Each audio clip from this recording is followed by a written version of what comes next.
Chapter 386. You. Wu Nian wanted to ask how did he know that she was on the rooftop. But on second thought, Gu Lingqing should also be on the rooftop and they just happened to meet each other. What a coincidence. Wu Nian changed her words. Not a coincidence. I came here to look for you. Gu Lingqing said with a deep voice. Ha! Wu Nian was surprised. He saw you coming up here. Su Jiaran should not be your competitor. Stephen is staying in this hotel. You can stay here today. Tomorrow, Stephen will bring you along when he paints for Mo Shui, Gu Lingqing said. Okay, thank you. Wu Nian said lightly. If everything goes well, you will sign the contract with Mo Shui the day after tomorrow. I will ask the lawyer to accompany you in case anything goes wrong. Gu Lingqing said again. Wu Nian had a strange feeling in her heart. If everything goes according to normal development, you should get the cooperation rights this time. I am curious, why did Mr. Gu give it to someone else? Didn't I tell you that I will give this cooperation to you and help you to complete it? You've always had a bad memory. Gu Lingqing said confidently. She remembered this, but she did not know why Gu Lingqing gave it to her. Was it because he wanted her to work for him? If she thought about it any further, she would think too highly of herself. You, Wu Nian smiled awkwardly. Do you think that I am Bai Ya? If you are Bai Ya, you should have told me. After all, we went through life and death together and had some good times. When we were separated, we were forced to separate. I don't understand why you didn't tell me that you are Bai Ya. Gu Lingqing said meaningfully. Wu Nian looked down. If your wife is still alive, she will definitely come back when she sees that you are so infatuated with her. You are so hypocritical. Gu Lingqing blurted out. Wu Nian. She looked at him guiltily and frowned. In fact, everyone knows she's dead. It's been 2 years. If she wanted to come back, she would have come back a long time ago, Gu Lingqing added. Wu Nian instinctively felt that no matter what she said, Gu Lingqing's words would not be pleasant to hear, so she simply ignored him and looked at her phone. It was already 11:10 p.m. Well, it's getting late. I'll go back first. When do you plan to come to my house to work? Gu Lingqing locked her eyes and asked. When we go back, do you need to sign the contract? Wu Nian asked. You really have a bad memory. Don't you remember what we agreed on?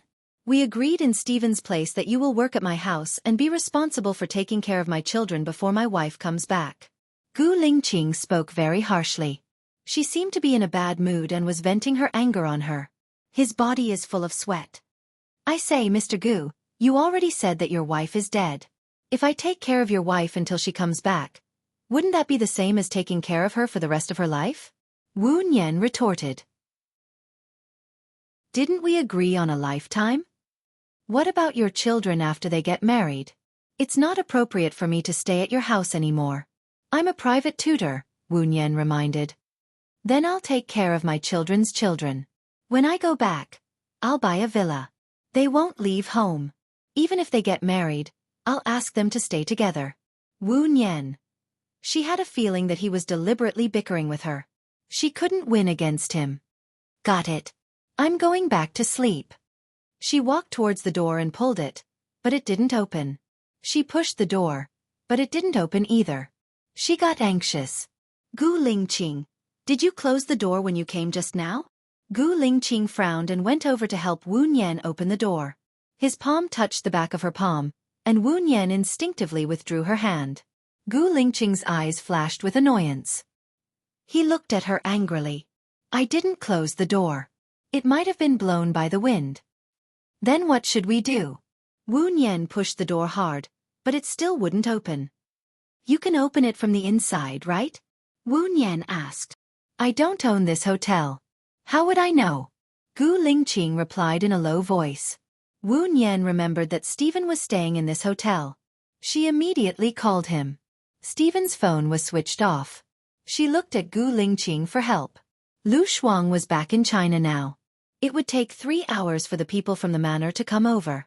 It was already midnight. Well, Avril is having a birthday party downstairs.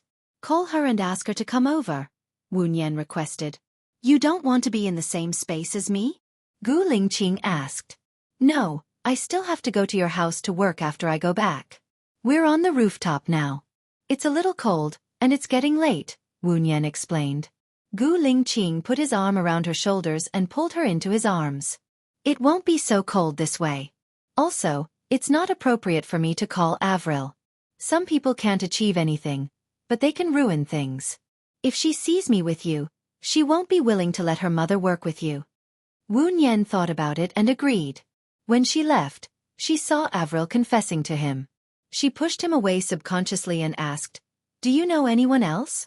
You can come over and drive us." Gu Lingqing looked at her helplessly. "I'll call Steven. I just called him. His phone is switched off," Wu Nian said disappointedly. "Then let's wait." Gu Lingqing turned around and walked towards the attic. She pushed the door, and it was open. "Come over here," Gu Lingqing said to Wu Nian. Wu Nian adjusted Gu Lingqing's suit. She was a little hesitant and didn't walk over.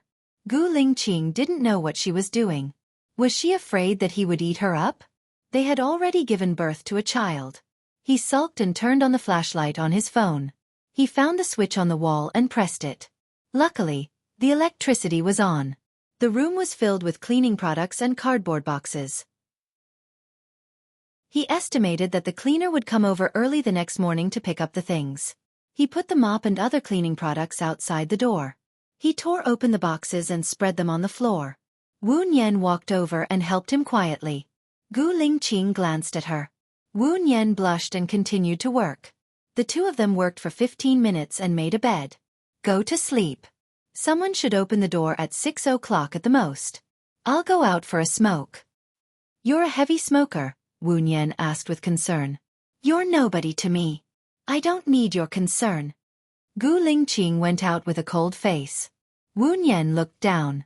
Yes, she was not even in the position to care. Wu Nian lay down on the cardboard and closed her eyes. However, she couldn't fall asleep at all. 10 minutes later, Gu Lingqing came in and lay down beside her. Wu Nian smelled the smoke on his body, and his heart ached. Now, Gu Lingqing thought that Bai Ye was dead. That was good. He could start a life of faith. Wu Nian slowly opened her eyes and looked into Gu Lingqing's deep eyes. Her heart tightened. Gu Lingqing turned over, pressed her down on the cardboard, and kissed her lips. Wu Nian opened her eyes wide in shock and subconsciously pushed his shoulders. Chapter 387. Wu Nian was shocked. She didn't expect Gu Lingqing to do this. She pushed his hand in panic. The more she pushed him, the stronger he was. She couldn't resist at all. She turned her face away and wanted to break away from his lips. At least she could speak. It was good to wake up Gu Lingqing. He looked like he had lost his mind, but he didn't let her escape at all. He pressed her head and kissed her fiercely like a storm. His breath was on her face, and the strength of his hands was increasing. She felt ashamed, but she had a reaction that was hard to say. When the Creator created women, he forgot to make a lock below, so sometimes it was passive. Gu Lingqing kissed for 5 minutes. He didn't stop. Instead, he went deeper, as if he had melted his 2 years of waiting pain, heartache, and resentment into this kiss. Wu Nian struggled until she had no strength left. He took the opportunity to pull down her pants. Wu Nian reacted. He was dragging her, but she was imagining it. Wu Nian groaned. Gu Lingqing let go of her lips. She looked at him with red eyes and pursed her lips. Gu Lingqing didn't move. He said in a low voice, "Since I want you, I will be responsible." Wu Nian punched him on the shoulder. She was no longer an 18-year-old girl. It was useless to cry when such a thing happened. It was unrealistic to ask him to go out. Men wouldn't want to leave unless there was a special situation before they could relieve themselves. Gu Lingqing held her hand. Since she didn't admit that she was Bai Ye, it didn't matter. He wouldn't force her. He would treat her as Wu Nian and pursue her again. Gu Lingqing kissed her hand. Wu Nian withdrew her hand. He kissed her lips again and turned his face away. He still touched the place where she couldn't avoid. Wu Nian pushed his hand. It was already like this, but she felt aggrieved if she didn't do anything. Gu Lingqing held her hand that was messing around and pressed it against her side. He said hoarsely, "You reacted very well. This is the same as your cavernous body. It's the human body's self-protection mechanism. You're so big, so you'll definitely feel pain, Wu Nian explained. Gu Lingqing smiled. I'll be gentler. Don't push me anymore. Wu Nian's heart throbbed. He was very familiar with this side of him. I can sue you. Gu Lingqing kissed her lips. Wu Nian saw that he wasn't afraid, nor was he angry. It was as if he had her in his grasp. She certainly would not sue him. On the one hand, he was Xiao Yan's father, and Xiao Yan needed his father to take care of him. On the other hand, she valued his reputation more than her life. How could she do anything to hurt him? However, she felt very aggrieved. The corners of Gu Lingqing's lips curled up. Before he could relax, he felt that his body and mind were both satisfied. He suddenly became enlightened, and the hostility on his body also disappeared. He became gentle, and he undid the zipper on her back. No, I'm cold, Wu Nian rejected him. Hug me tightly if you're cold. I'm hot, Gu Lingqing said in a low voice. Wu Nian. However, he didn't take off her dress. He was afraid that she would really be cold. He just pulled her dress down and revealed the gel pad. Wu Nian blushed. Don't take it off. He didn't know how to play with it. Girls' things were unfamiliar to him. He kissed her chest, collarbone and retreated. Wu Nian knew what he was going to do. She held his arm. Don't be like this. I haven't showered yet. Gu Lingqing laughed. He even said that she wasn't Bai Ya. He knew his habits, so she knew what he was going to do the moment he retreated. Then I'm coming in, Gu Lingqing said in a low voice. Wu Nian didn't know whether to agree or not. She turned her face away. He turned her face. Wu Nian, I like you. What I said to you previously wasn't a lie. Wu Nian's heart was beating extremely fast. Under his patience, she became more and more emotional. She now knew why Alan was so good, but she only felt like a burden. Because her heart was still with Gu Lingqing. She knew that she couldn't accept Alan, so she felt apologetic and guilty. However, she was an inauspicious person. If she stayed by Gu Lingqing's side, she would only be a burden. She didn't want the things in the past to happen again. She just wanted to see him safe and sound from afar. After Gu Lingqing did that, he still hugged her tightly, as if he was afraid that she would disappear. Wu Nian frowned. She had already slept with him. She didn't think that going to his house was just to be a home tutor. However, she couldn't directly reject the opportunity to be by Xiao Yan's side. If she rejected it, the opportunity wouldn't come again. If she turned back, it probably wouldn't be so simple. Maybe it was because her mind was still not clear, or maybe it was too late and her mind was muddled. She felt a little annoyed, so she closed her eyes and calmed down for a few minutes. Are we considered to be buddies? Wu Nian asked. Gu Lingqing looked at her, covered the two of them with the clothes and said with certainty, I treat you as my girlfriend. I don't want to, Wu Nian emphasized. Gu Lingqing looked at her deeply. Then how do you want me to make it up to you? We can't let a third party know about our relationship. If a third party knows, I will immediately move out of your house and our contract will be terminated. Besides, Wu Nian pursed her lips. Besides, he couldn't stop her from seeing Xiao Yan. But saying this would be too targeted. She was afraid that Gu Lingqing would suspect her.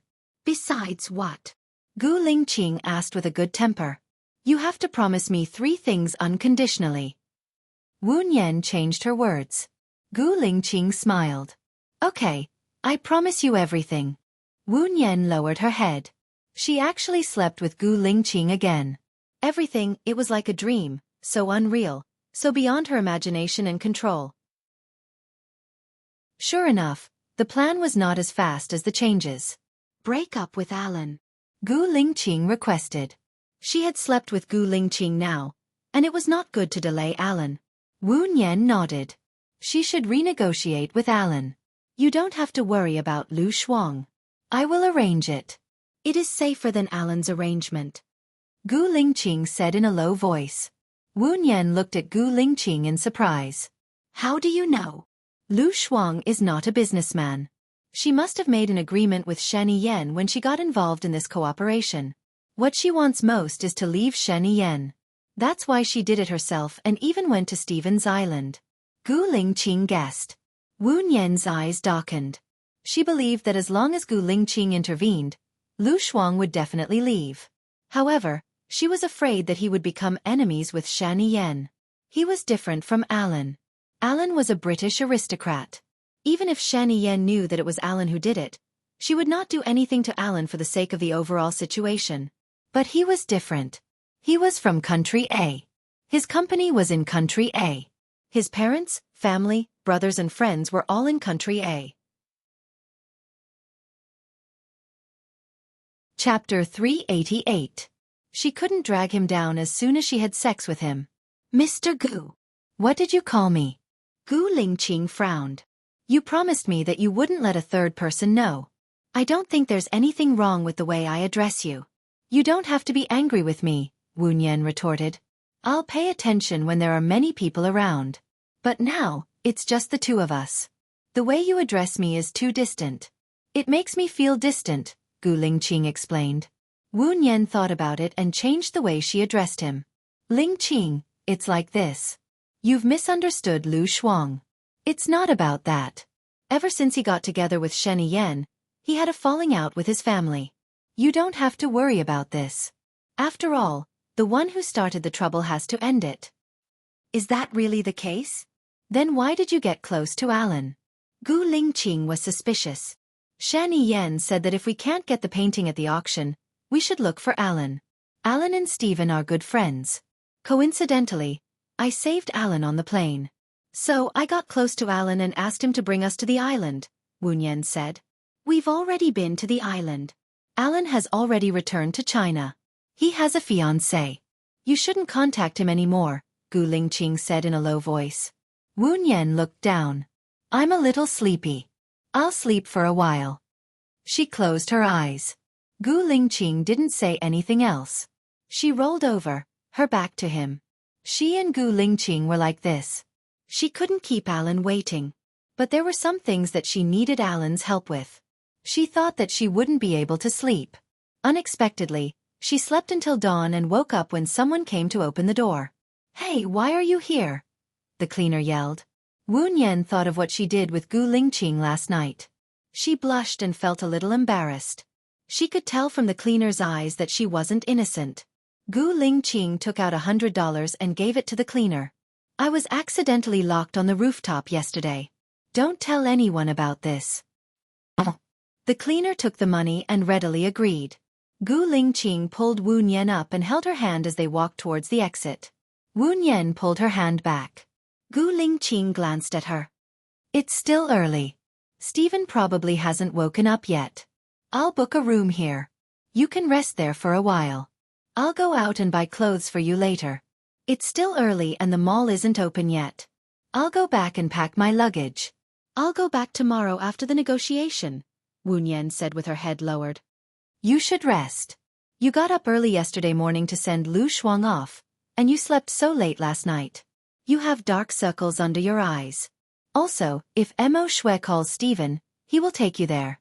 If you go back to the manor, you might have to wait for a few hours. Mo Shui can't wait. Mo Shui can't wait, Gu Lingqing said gently. Wu Nian couldn't dissuade him. I'll book the room myself. Gu Lingqing didn't force her. When Wu Nian was booking a room at the front desk, her phone rang. She took it out and saw that it was a message from the bank, reminding her that her account had increased to 10 million.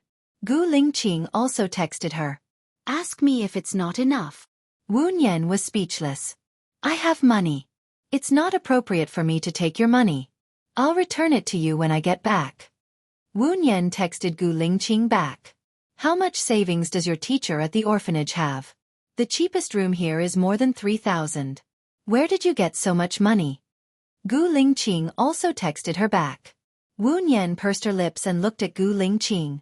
He kept his phone and looked at her too. Wu Nian lowered her head and texted, I won more than $1 million from Su Jiaran last time. It's enough for me to use for the rest of my life. I'll leave the money with you. Help me save it and give it to me when I need it. Gu Lingqing replied and added, Let's not talk about this anymore. I'll go out and buy clothes for you. I'll go buy it myself. Don't you know what I like? Wu Nian texted him quickly. But Gu Lingqing had already left. She was speechless. Wu Nian went back to her room and took a hot shower. She put on the hotel bathrobe and lay on the bed to sleep. She didn't know how long she had slept, but she was woken up by her phone ringing. She took out her phone from her bag and saw it was a call from Stephen. She picked it up immediately. "I'm sorry. I didn't want that B*TCH to disturb me last night, so I turned off my phone. Are you looking for me to talk about a collaboration?"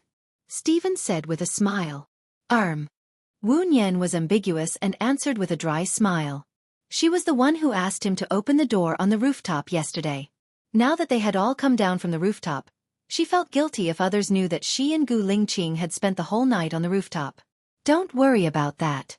I've promised Gu Lingqing that I'll bring you along when I go to paint for her. Have you prepared the business plan?" Stephen asked. "Business plan, right?" Wu Nian hesitated. "Haha, I know you. Only people who want to do business understand. You can ask Lingqing when you're free. Lingqing should know about it. You should prepare it early. Mo Shui is a very picky person. That's all for now. I'm going to have breakfast first. I'll call you after she calls me," Stephen said and hung up the phone. Wu Nian looked at the time. It was 11 am. Stephen ate his breakfast a little later than usual. She called Gu Lingqing. "You're up?" Gu Lingqing asked. "Yes. Do you know about the business plan?" Wu Nian asked. "Come and open the door," Gu Lingqing said. Wu Nian's heart skipped a beat. She got off the bed and put on the hotel's disposable slippers. She walked to the door and looked through the peephole. Gu Lingqing was standing at her door. She opened the door in surprise. Gu Lingqing was carrying several bags in her hands. "Have you been here for a long time?" Wu Nian asked softly. "No, I just got here," Gu Lingqing said in a low voice. She walked in and put all the bags on the sofa. She turned around and looked at her. Wu Nian then remembered that she was still wearing the hotel bathrobe. She didn't wear anything inside.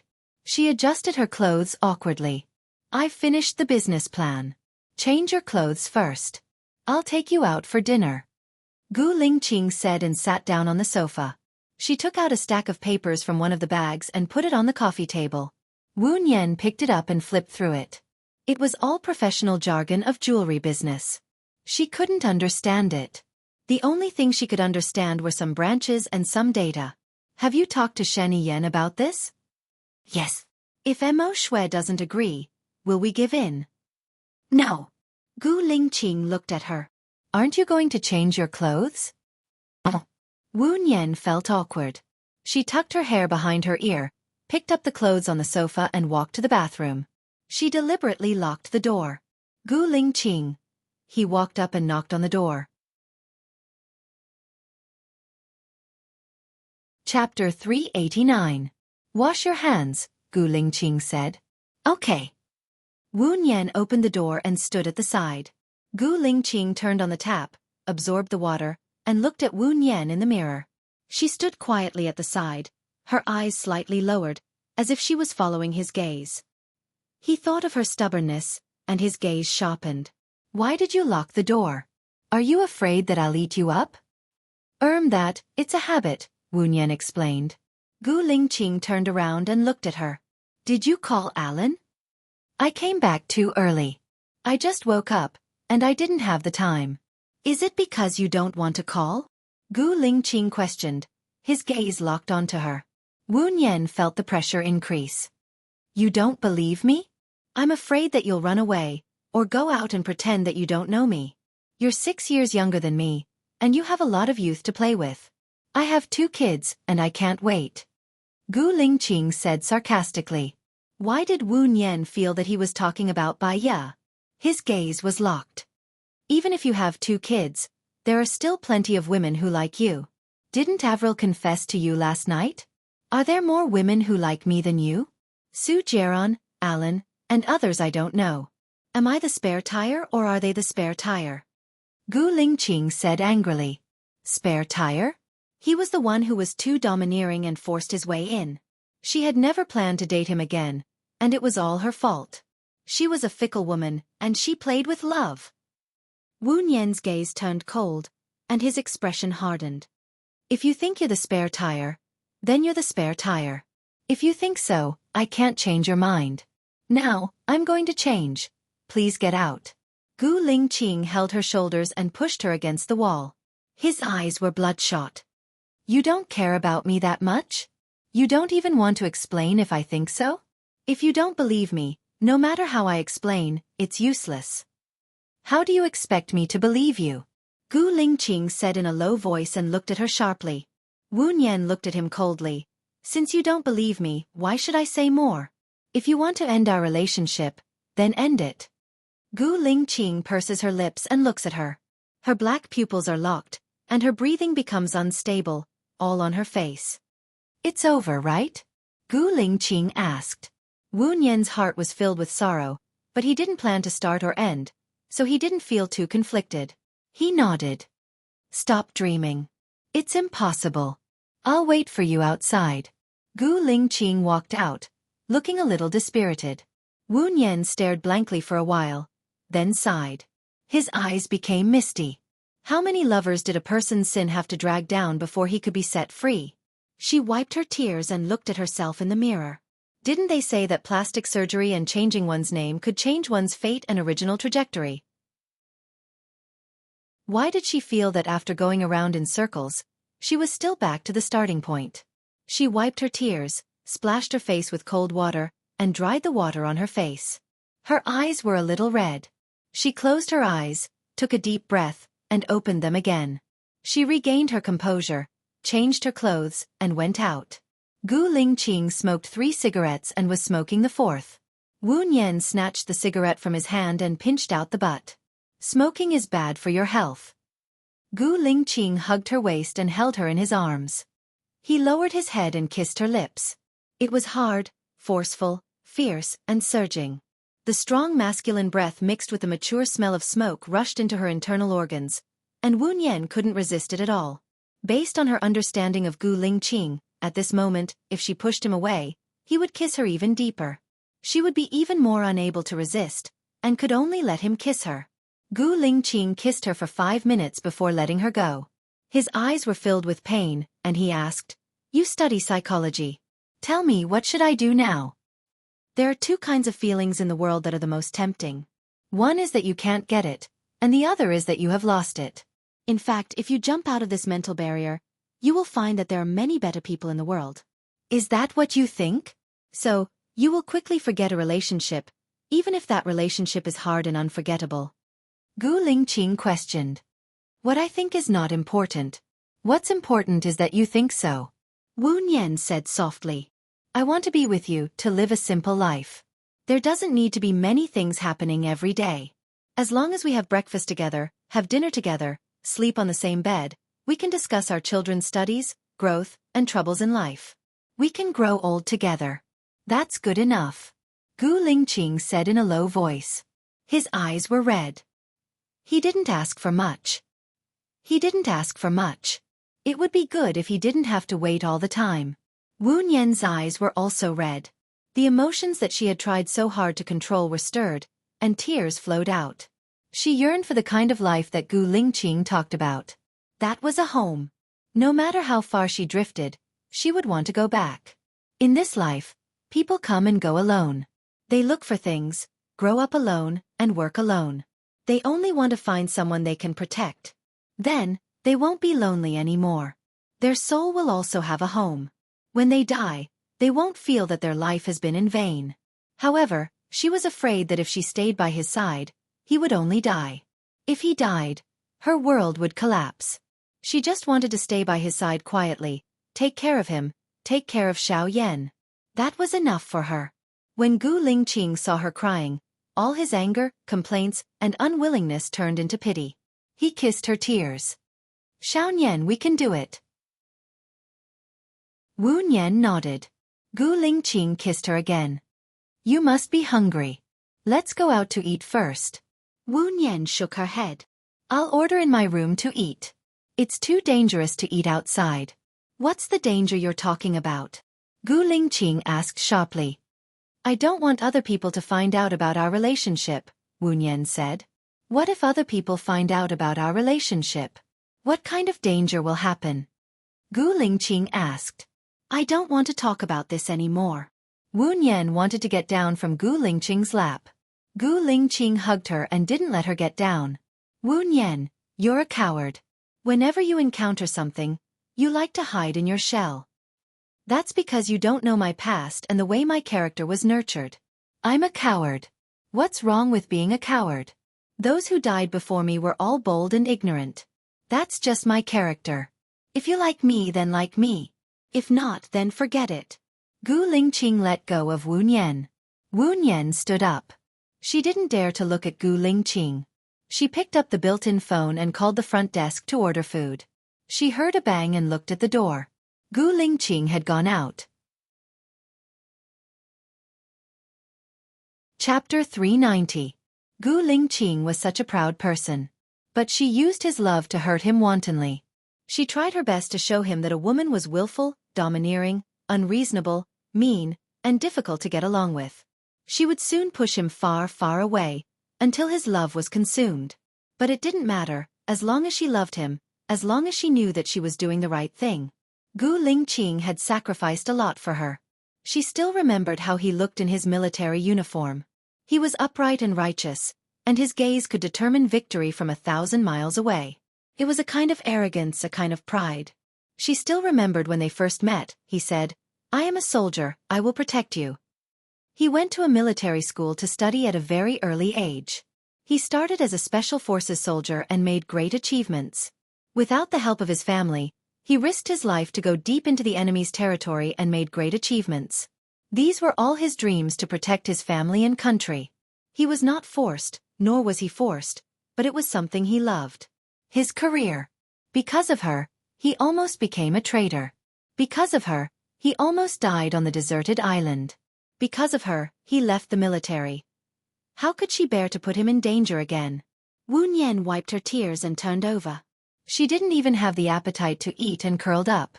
Perhaps Gu Lingqing would be very sad and tormented during this period, but it would be fine after this period. When the past feelings were consumed, separation would be a relief. Wu Nian lay for half an hour before someone knocked on the door. She got up from the bed and opened the door when she saw it was the waiter. Dear customer, your order is steak, the waiter said respectfully. Wu Nian was surprised. I didn't order it, you sent it to the wrong place. That's right, it was a Mr. Gu who ordered it. He told you not to starve, the waiter explained. Wu Nian understood that it was Gu Lingqing who ordered it. How did he know that she didn't order it? I understand, thank you, Wu Nian said. The waiter pushed the cart in and opened the lid. Inside were steak, vegetable salad, foie gras, and a glass of red wine. Wu Nian ate his steak while studying Gu Lingqing's proposal. If there was something she didn't understand, she would do it. She would memorize the key points, especially the reasons to convince Mo Shui to cooperate. Just as he finished eating, his phone rang. She saw it was Stephen and answered. Where are you? Mo Shui called and asked me to come over, Stephen said. I'm at the hotel. I'll wait for you in the lobby. Wu Nian put the proposal in her bag, tidied up her hair, applied some honey cream, foundation, eyeliner, mascara, and lipstick, and hurried downstairs. Stephen was already there, dressed casually, accompanied by his butler, who had brought his painting tools. Sorry, I'm late, Wu Nian apologized. It's okay, we just arrived. Stephen looked her up and down. I thought you were really beautiful yesterday. No man could resist you. Wu Nian. In other words, she wasn't pretty today.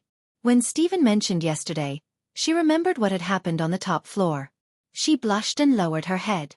A luxurious Rolls-Royce drove over. The butler opened the door. Stephen sat in the back seat, and Wu Nian sat next to him. The butler sat in the front passenger seat. Stephen looked at Wu Nian again. Wu Nian felt uncomfortable being stared at. She asked, Is there something on my face? The dress is beautiful. It suits you very well, Stephen said with a smile. Thank you, Wu Nian said politely. Ha ha. Stephen laughed. Alan called me this morning and asked about you. You know my situation better than I do. You didn't call him? Stephen asked. I woke up too late. I just had lunch, so I didn't have time, Wu Nian explained. Really? Ha! Stephen laughed again. Wu Nian felt that his laughter was weird, so she didn't want to talk to him anymore. She turned her face away and looked out of the window. She would deal with Alan sooner or later, but not now. She would wait until she went to Mo Shui's place. After driving for half an hour, they arrived at Mo Shui's castle. There were 2 expressionless guards at the door. The driver was sent by Mo Shui to pick Stephen up. After a quick check, he let them in. Mo Shui's castle was very dreamy. There was a garden of roses and roses inside the door. Normal roses would start to wither in September, but the flowers here were blooming and full of fragrance. After entering the garden, they saw the retro design of the courtyard and the lake. After driving for another 3 minutes, they finally arrived at the majestic old castle. Mo Shui's butler was already waiting for them at the door. Wu Nian followed Stephen in. They walked through a long corridor before they reached the door of the main hall. Before entering, she heard the laughter of young girls. The guard opened the door. She saw Mo Shui, Avril, a man she didn't know, and Gu Lingqing. She didn't expect Gu Lingqing to be here. Surprised, she walked in with her head down. Mo Shui looked at Stephen and said in disdain, "When did you change from an artist to a lobbyist? You even brought someone here to paint." "I was afraid that you would be cheated, so I introduced a reliable person to you." Stephen sat down in front of Mo Shui. "You are the one who cheated me the most. Let's not discuss whether you cheated me or I cheated you first. You talk to her first." Stephen picked up the orange on the table and peeled it. Mo Shui rolled her eyes at Stephen and said to Wu Nian indifferently, "Come with me. There are too many irrelevant people here." Everyone knew that Mo Shui was referring to Stephen when she said, "outsiders." Stephen didn't show any strange expression and continued to eat his orange. Wu Nian followed Mo Shui to her study. Mo Shui sat on the sofa and spun around. She looked at Wu Nian lazily. "Since Stephen introduced you, I'll give you a chance. 19, I'll get 9, and you get 1. If the ratio is not like this, no way." Wu Nian smiled. "Do you know how many jewelers there are in country A? Does it have anything to do with me?" Mo Shui said arrogantly. "Mo Shui, you're interested in the market of country A because of the spending power of the people there. Country A has been developing rapidly in the past 2 years. The annual sales of luxury goods exceed 800 billion, and jewelry occupies 65% of the market. The profits in country A are very good." "So?" Mo Shui shrugged. "My company can occupy 80% of the market because the boss behind my company is a top figure in the political and social circle of country A. We hope to split it 50-50. The details are in the proposal." Wu Nian passed the proposal to Mo Shui. Mo Shui took it and glanced at it. She sneered, "The jewelry is mine, and the designer is mine too. You're just helping me buy it, and you want 50% of the profits? Isn't it too much?" When a movie is produced and broadcasted, the sales platform usually wants 60% of the sales. Wu Nian reminded. Chapter 391. What? Wu Nian was surprised by Mo Shui's sudden question. Mo Shui smirked. Mr. Gu usually doesn't want to talk to Avril. He doesn't even look at her. Every time he shows up, "You will be there. Don't tell me that you don't know each other."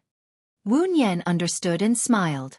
"I can't believe we are fated to meet each other. Are you guys related? If there is no relationship, why would he give this cooperation to you?" Mo Shui said aggressively. "The last time I went to Stephen's Island, Mr. Gu was there too. There was an accident and they all thought that I saved them. I think that's probably the reason. There's a bit of luck involved. In fact, most of the successful people from ancient times to the present had a bit of luck. I'm lucky. Very well, if you work with me, I believe you will be lucky too." Wu Nian said with a smile. "You're eloquent. I'll think about it." The word think was mostly an excuse. Often, after thinking about it, there would be endless waiting. "I'll be back tomorrow. I hope you'll let me know tomorrow. My company is in the jewelry business. If you don't agree, I'll have to go to Sri Lanka. There are some jewelers there to talk to." Wu Nian nodded. "Wait, didn't you come here to talk to me?" Mo Shui was suspicious and a little angry. "My boss heard that you're looking for a partner in country A, so he came here immediately. After all, he's familiar with country X.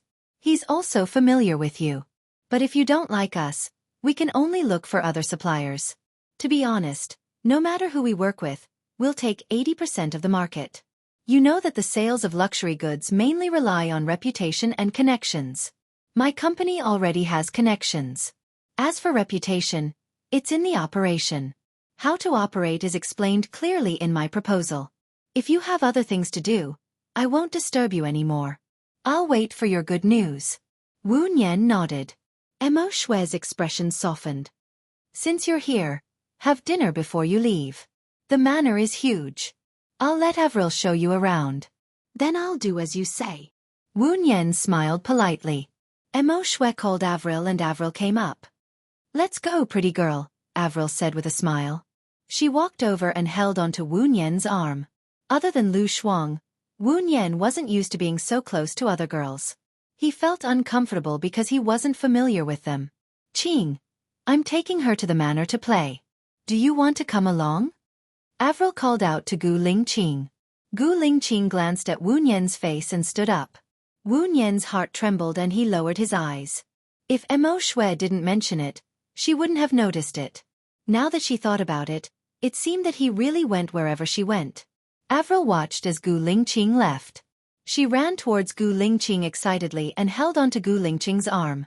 Let me show you the most magical castle in X City. It has a history of 500 years. My mother said that the princess used to live in it. Castle. She still remembered that when she came back from America, she received a strange case.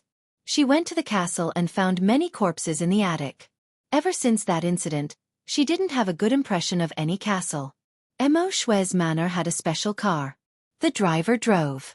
Avril got in first and sat in the first row. Gu Lingqing waited for Wu Nian to get in the car. Wu Nian sat in the second row. Hurry up, Qing, Avril said enthusiastically. Gu Lingqing got in the car and sat in the last row. He looked to the left. Avril looked at Gu Lingqing. She was a little disappointed that he didn't sit with her. The castle was at the northernmost part of the manor. It only took 5 minutes to get there. Avril jumped out of the car and stood in the last row. Wu Nian had a strange feeling. He pretended to be calm and got out of the car. Gu Lingqing glanced at Wu Nian from the corner of his eyes. He frowned slightly and got out of the car. Avril held onto Gu Lingqing's arm and said coquettishly, "Can you sit with me from now on?" "I think I've made myself very clear last time," Gu Lingqing said in a deep voice. "I don't mind you having 2 kids. I also don't mind you having a wife. Anyway, your wife isn't in X City. You can look for me when you come," Avril said generously. Wu Nian was speechless. The women in X country were really open-minded. It was a different country with a different culture. She definitely couldn't adapt to X country. Hee. Gu Lingqing took Avril's hand away. "Please behave yourself." "All right. Just think of it as me thinking too much. I won't give up anyway." Avril walked towards the castle. The castle was very dark. He couldn't see anything. A warm hand held onto Wu Nian's hand. The palm was a little rough. There were only her, Avril, and Gu Lingqing here. Other than Gu Lingqing, there was no one else. Avril turned on the flashlight on her phone. Wu Nian instinctively pulled his hand back and looked at Gu Lingqing. He was completely hidden in the darkness. His expression couldn't be seen. Avril used the light from her phone to light up the oil lamp. She turned off the flashlight and explained, "My mother said that when we visit the castle, we should use an oil lamp. It's better in the dark." "Your mother likes excitement. Or rather, she likes to provoke people," Wu Nian said calmly. Avril laughed. "I think so. Every time there are guests, she likes to let them enter the castle. Ha ha ha. Then, she will watch them run out in panic. Ha ha." Wu Nian's lips twitched. He looked at the wall. Some of the paintings on the wall were very bloody. Under the dim light, it was especially scary. But to her, it was just child's play. She had seen many dead people and performed many surgeries. She didn't believe in spirits at all. Since she didn't believe in them, she wouldn't be afraid. Avril stopped in front of a painting and said, "This painting is of a pirate. This pirate story is a little tragic." Rumor has it that he was cursed and could only stay in the Caribbean Sea. But a soldier didn't believe it. He forcefully brought him out of the Caribbean Sea and hanged him.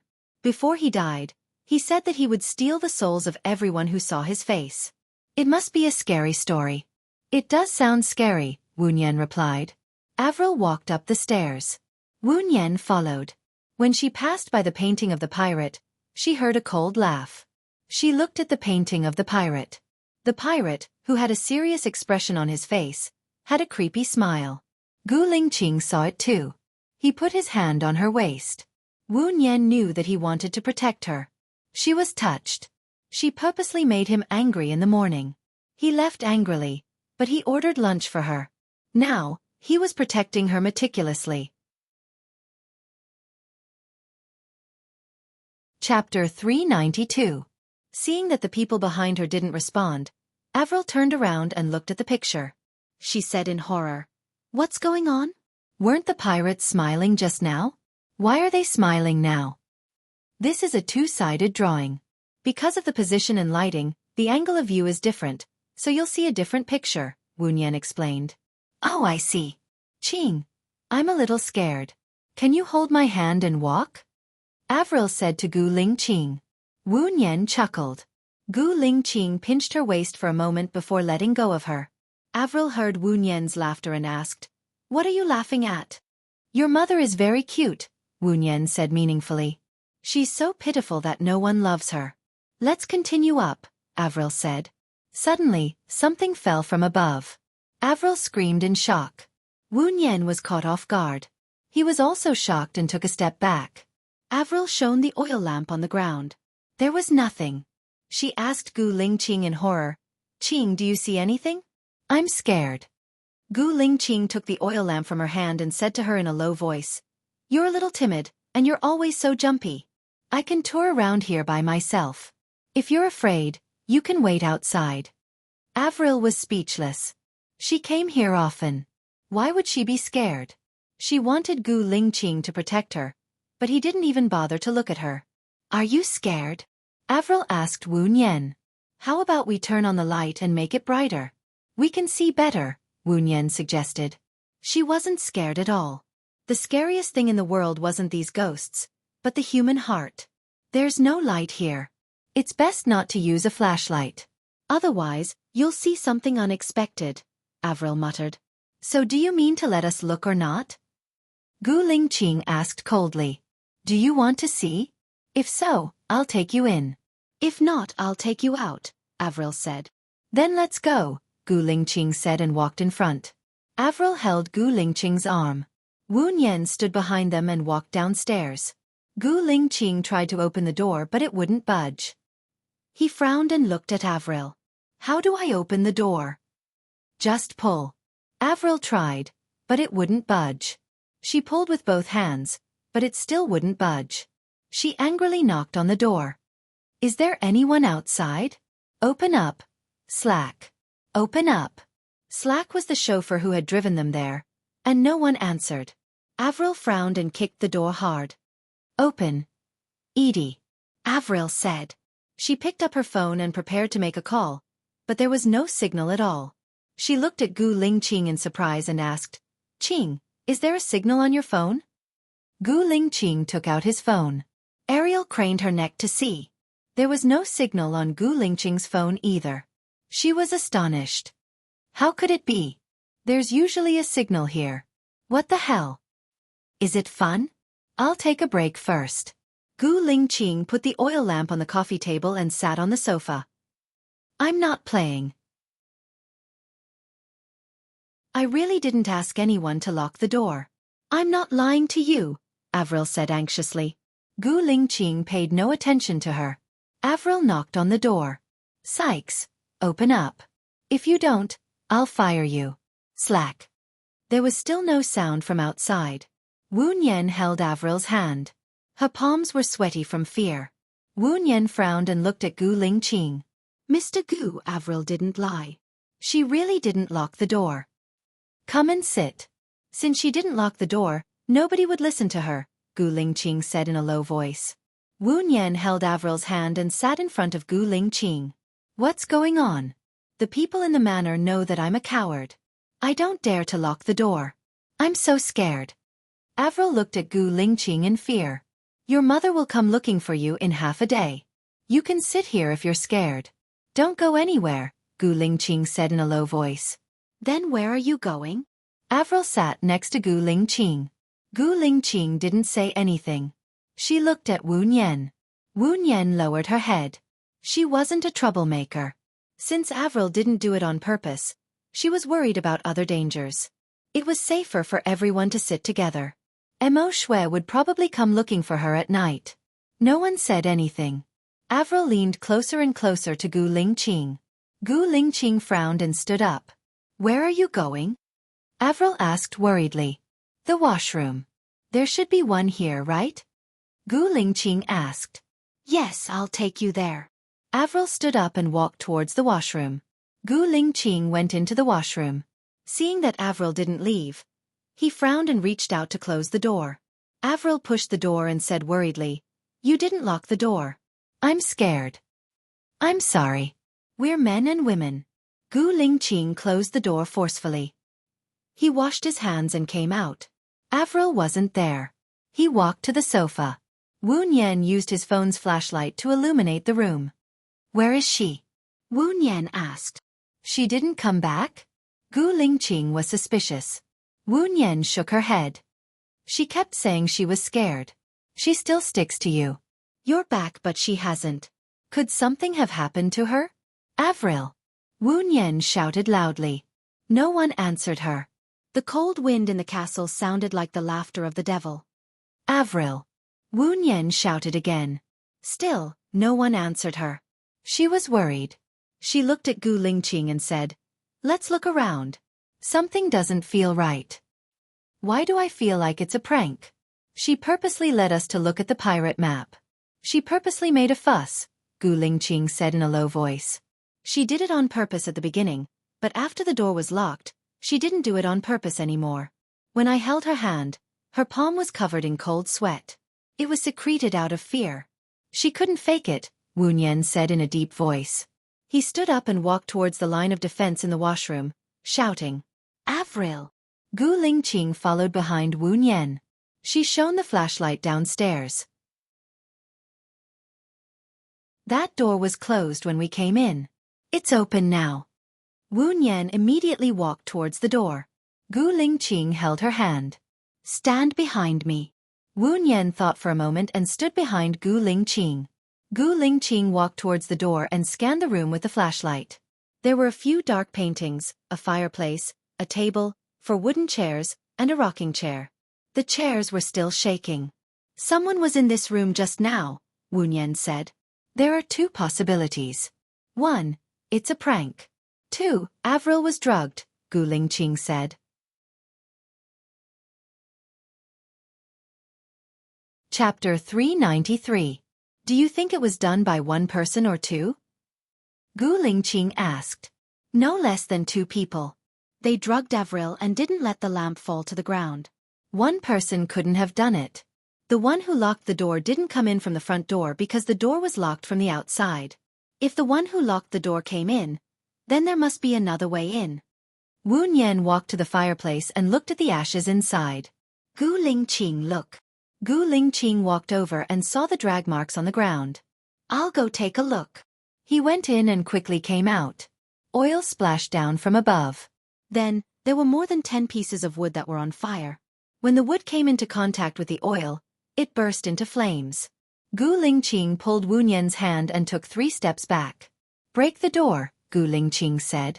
He picked up a chair, walked out, and smashed it against the door. Once, twice, 3 times. On the 6th time, the door was smashed open. Sykes had been stabbed in the neck. He was lying on the steering wheel with blood all over the ground. Wu Nian put his hand under Sykes's nose. He was already dead. He shook his head at Gu Lingqing. Run forward and call Mo Shui when there's a signal. Tell her to close the door and get the surveillance footage immediately, Gu Lingqing said. He climbed onto the roof of the car and looked around. I see them. There are 3 of them. I'll go after them. Gu Lingqing jumped off the roof of the car and quickly ran toward the north gate. Wu Nian immediately called Mo Shui when there was a signal. Mo Shui, something happened. Someone kidnapped Avril. Send someone to the north gate immediately. After saying that, Wu Nian hung up the phone and ran towards the north gate. Gu Lingqing saw the three people shoving Avril into the van and grabbing the door.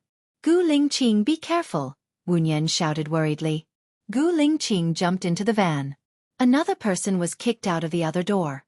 When the man's companion saw that his companion had been attacked, he immediately got out of the car with a knife in his hand and warned fiercely, "Mind your own business." Gu Lingqing looked at the two masked men coldly and rushed over. He was so fast that one of the masked men's hands was restrained by him, and the knife fell to the ground. The other wanted to help, but Gu Lingqing grabbed his wrist and pressed him against the car door. The man on the ground clutched his stomach and crawled up. When he saw Mo Shui's men coming over, he immediately ran away. "Catch him," Mo Shui said harshly. Some of the bodyguards ran towards the escaping man, while the rest helped Gu Lingqing to pin down the two men. "Where is Avril?" Mo Shui asked Wu Nian. "In the car," Wu Nian said. The butler opened the car door and carried Avril out. He reported to Mo Shui, "Miss is unconscious." Mo Shui angrily took off the mask of the masked man and asked in surprise, "It's you?" The masked man lowered his head in panic. "You know him?" Stephen asked. "My nephew. He's a lazy man who likes to eat, drink, and gamble. Last week, he borrowed 2 million from me, but I refused. I didn't expect him to do such a crazy thing." Mo Shui was so angry that her teeth itched. "Auntie, you have so much money. What's wrong with giving me 2 million? If I don't pay you back next week, my hand will be gone." "That's your business. I won't give you my money." "Send him to the police station," Mo Shui said coldly. "It seems that you're in a bad mood today. I won't disturb you anymore. I'll continue painting for you tomorrow," Stephen said. Mo Shui rolled her eyes at him. "I didn't get my money from the ground. Both of them are scheming against me." "You're so smart. Who can scheme against you? If you think that the person I introduced is unreliable, then don't cooperate with him. This is your freedom. Don't exaggerate the truth," Stephen said unhappily. "Then why did you suddenly paint for me? Don't tell me that you don't want anything." "I don't believe you," Mo Shui said harshly. "Heh." Stephen sneered. "You're always like this. I'm glad that I didn't marry you. Since you think that I want something from you, then let's end it. I won't paint for you." Stephen turned around. Mo Shui held his hand. Stephen didn't look at her. "I'm in a bad mood, so I'm talking nonsense. My daughter was almost kidnapped and my servant was killed. Please understand me," Mo Shui said apologetically. "Mo Shui," Stephen called her. He looked at her from the corner of his eyes. "I've finished painting for you. Consider it a full stop between us. Don't look for me in the future." Mo Shui pursed her lips and looked at him. "Have you ever liked me? I like your straightforwardness. I like your honesty. I also like that you're never pretentious. When I was young and frivolous, I would experiment. Now that I'm older, I know what's suitable for me." "You're not," Stephen said in a low voice. "Then you don't have to paint for me." "I don't care," Mo Shui said angrily as she let go of Stephen's hand. Stephen walked towards the front.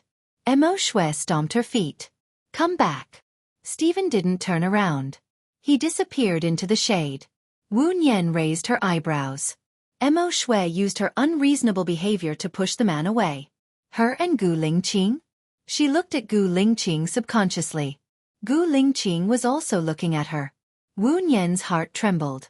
She lowered her head guiltily. "Hey, that Miss Wu, right? I agree to your conditions. When do you want to sign the contract?" Mo Shui said angrily. "My company will send someone over to sign the contract. When do you have time?" Wu Nian said politely. Mo Shui paused. She looked in the direction where Stephen disappeared and said, "Tomorrow." Wu Nian called Lu Shuang. Lu Shuang was in a good mood. He told Shani Yan that Shani Yan would send someone over to sign the contract. On the way back, Mo Shui sent a car for her and Gu Lingqing. Wu Nian looked out of the window. She didn't talk to Gu Lingqing the whole time. The driver sent her to the hotel. Gu Lingqing also got out of the car. Wu Nian got into the elevator. He followed her into the elevator. When she came out of the elevator, Gu Lingqing also came out of the elevator. Wu Nian stopped. She thought about it. Maybe Gu Lingqing also booked a room on this floor. It was on the way to her. He didn't follow her on purpose. She continued to walk. She opened the door. When she turned around, Gu Lingqing was still standing behind her. Before she said anything, he pushed the door open and sat on the sofa. Wu Nian. Gu Lingqing looked at Wu Nian, who was standing at the door, and asked, "Are you still angry?" "No." Wu Nian regretted it the moment she said it. She should have been unreasonable. Gu Lingqing's eyes softened a little. "Come here." The correct way to open the door should be, "Why should I go there?" But before she said it, she had already walked over and sat down opposite him. Gu Lingqing stood up and put his hands on both sides of her body. "Go to France with me tomorrow." Ha! Chapter 394. Wu Nian looked into his eyes that were as vast as the stars and felt as though he was being sucked in. She rejected it rationally, but her heart was moving in the opposite direction. She had always wanted to travel with him, but she didn't have the chance. Could she go this time? His words of, "I don't know you, and there's no one who knows me," hit the spot that moved her the most. "If you go, how long will you be gone?" Wu Nian asked. Gu Lingqing smiled. "I'll listen to you. If you want to spend more time, I'll accompany you for a few more days. If you want to come back, I'll come back with you." His words resolved her worries once again. "Okay, then let's not meet tonight to avoid suspicion. I'll see you in Paris," Wu Nian replied. Gu Lingqing lowered his head and kissed her lips deeply. There was no hidden joy in his eyes. He said softly, "I'll see you in Paris." Gu Lingqing went out. She checked out of the room and went back to pack her luggage. Since the cooperation was successful, Lu Shuang's trip was imminent. She needed to have a good talk with Alan.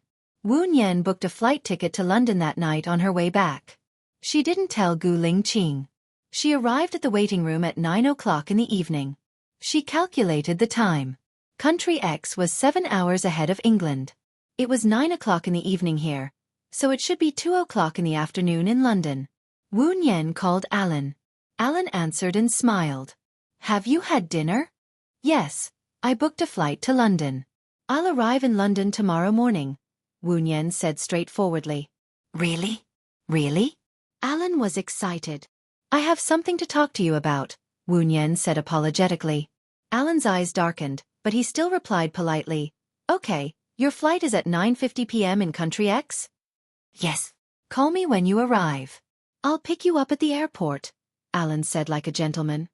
"Okay." Wu Nian hung up the phone and went to the pantry to drink some water. He took a disposable cup and poured half a cup of cold water into it before mixing it with some hot water. "I saw you from afar. I thought I was mistaken." "Why? Are you going to London?" Su Jiaron's voice rang out. Wu Nian looked back at him calmly and nodded. "Mr. Su, are you going back to China?" Su Jiaron had a strange look on his face. "Do you want to hear my story?" Wu Nian chuckled and glanced at the time. "My plane leaves at 9:50, so I should be boarding 20 minutes earlier. You have half an hour to talk." Su Jiaron also smiled, but there was a hint of bitterness in his smile. "You are indeed not her. She is sharper than you, and she won't give me a chance to speak for half an hour." "You mean Baya?" Wu Nian asked. Su Jiaron nodded. "She is my wife." Wu Nian raised the corner of his mouth. Gu Lingqing also said that she is his wife. She married me first, and then they divorced, so she married Gu Lingqing. However, they also divorced, so she is now free, Su Jiaron explained. It sounds like an interesting and complicated story, but... Wu Nian paused. "With all due respect, you are not as infatuated as Gu Lingqing. At least he was happy for the rest of his life. Your private life is a bit hard to accept. If she comes back, I will definitely not be like this." Su Jiaron smiled bitterly. "I also feel dirty. A man's loyalty is not when he is affectionate and loving.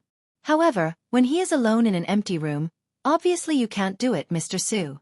Many men also go out to find other women after their women are pregnant. For them, the fault is that the woman cannot satisfy them. Do you think it is really the woman who is wrong? Is it really the women who are wrong? Wu Nian said with a smile. Su Jiaron's eyes dimmed. So, I am destined not to get the woman I love, right? What is love? I don't think Mr. Su understands it. I think you don't love Bai Ya. If you love her from the bottom of your heart, even if another woman stands in front of you naked, you will restrain yourself if you think that once you have a relationship with another woman, you will let Bai Ya down. But obviously Mr. Su doesn't, Wu Nian said indifferently. I just want to use this method to temporarily numb myself, forget her, and find other substitutes, but I can't forget her. You can't forget her, not because of love, but because of other factors.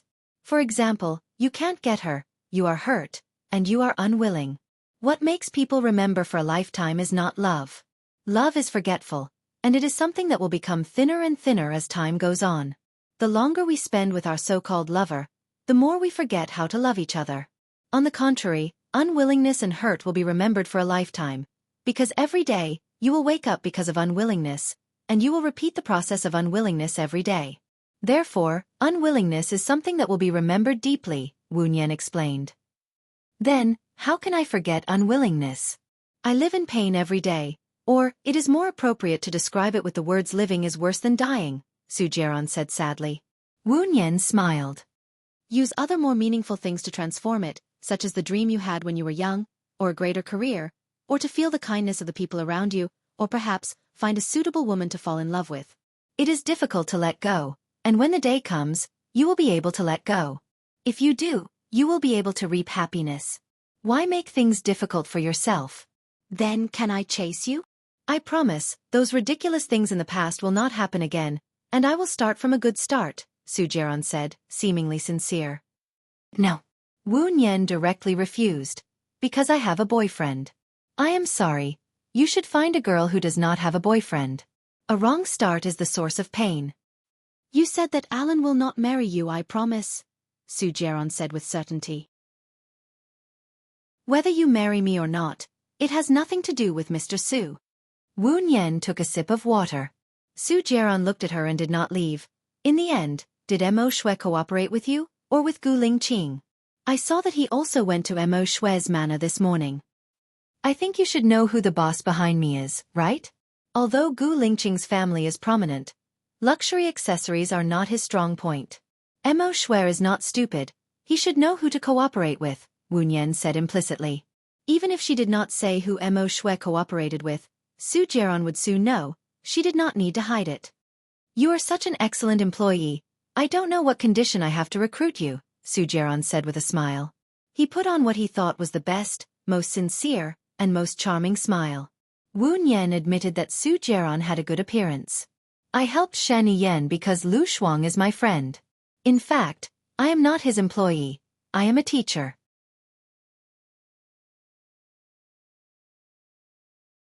Chapter 395.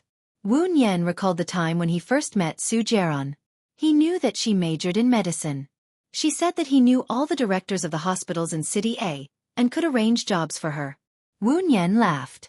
You seem to have forgotten Shen Yan's status.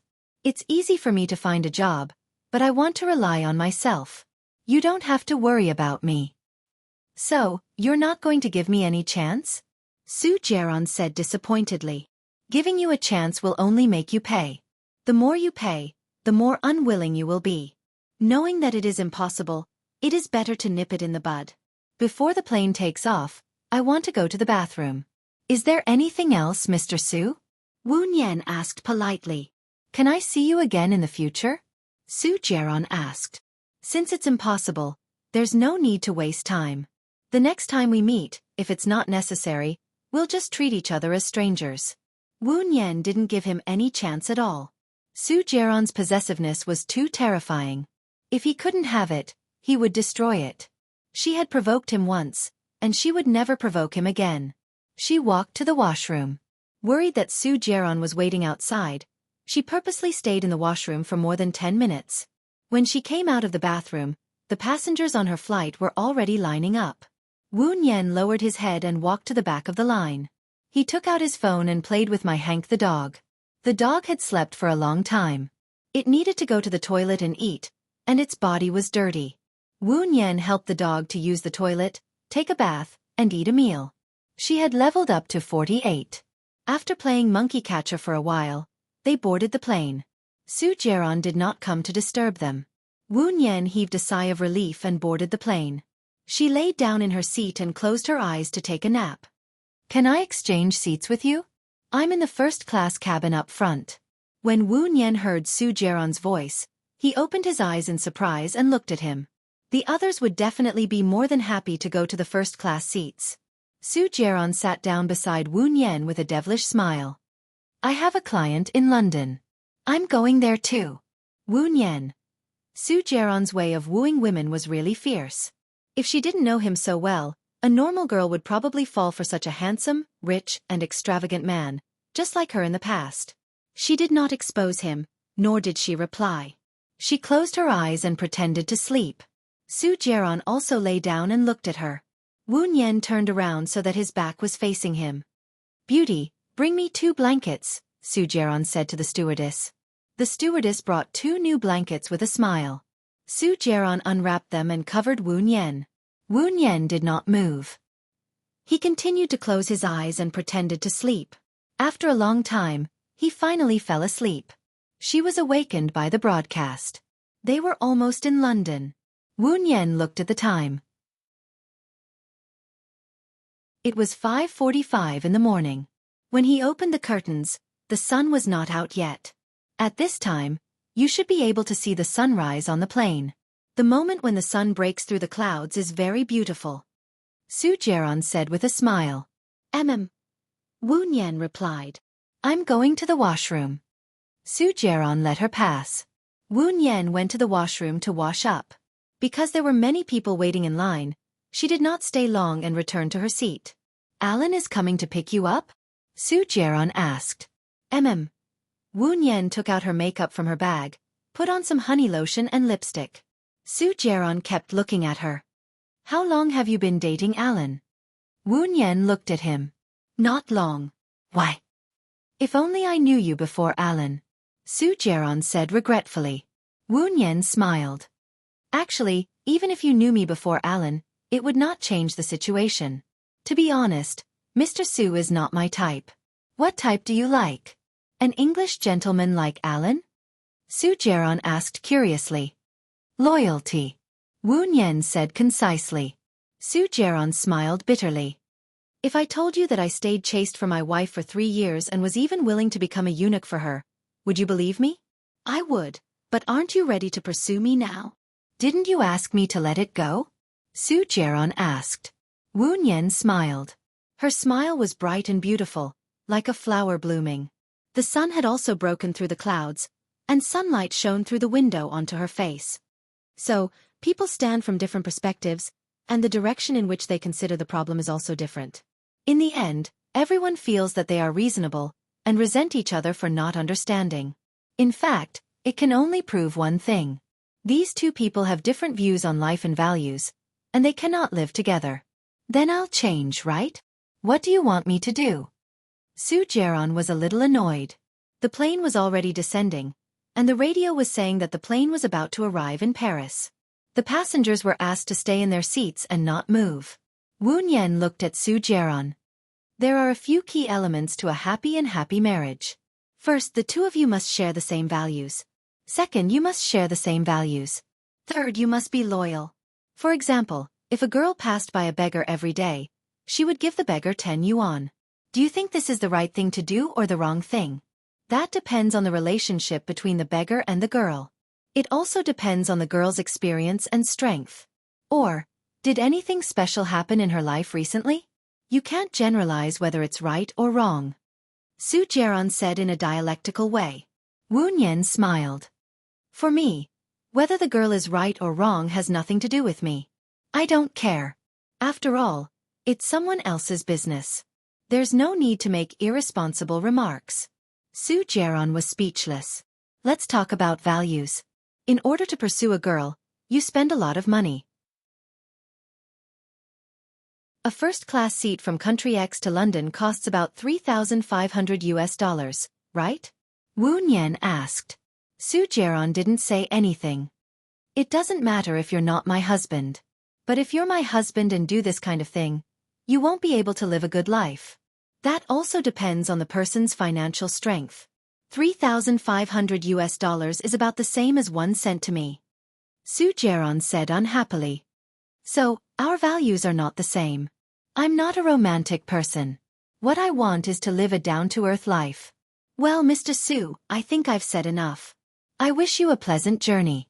Wu Nian smiled. The plane arrived at the airport.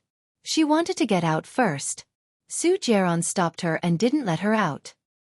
He looked at her deeply. Didn't I say it? I'll change your request. You can just take care of the money in the future. I don't like to take care of other people's money. I'm sorry. Excuse me. Wu Nian said coldly. Su Jiaran furrowed his brows and opened up a path. Wu Nian got off the plane and turned on her phone. Her phone was full of messages. Most of them were from Gu Lingqing. Wu Nian took a deep breath and called Gu Lingqing first.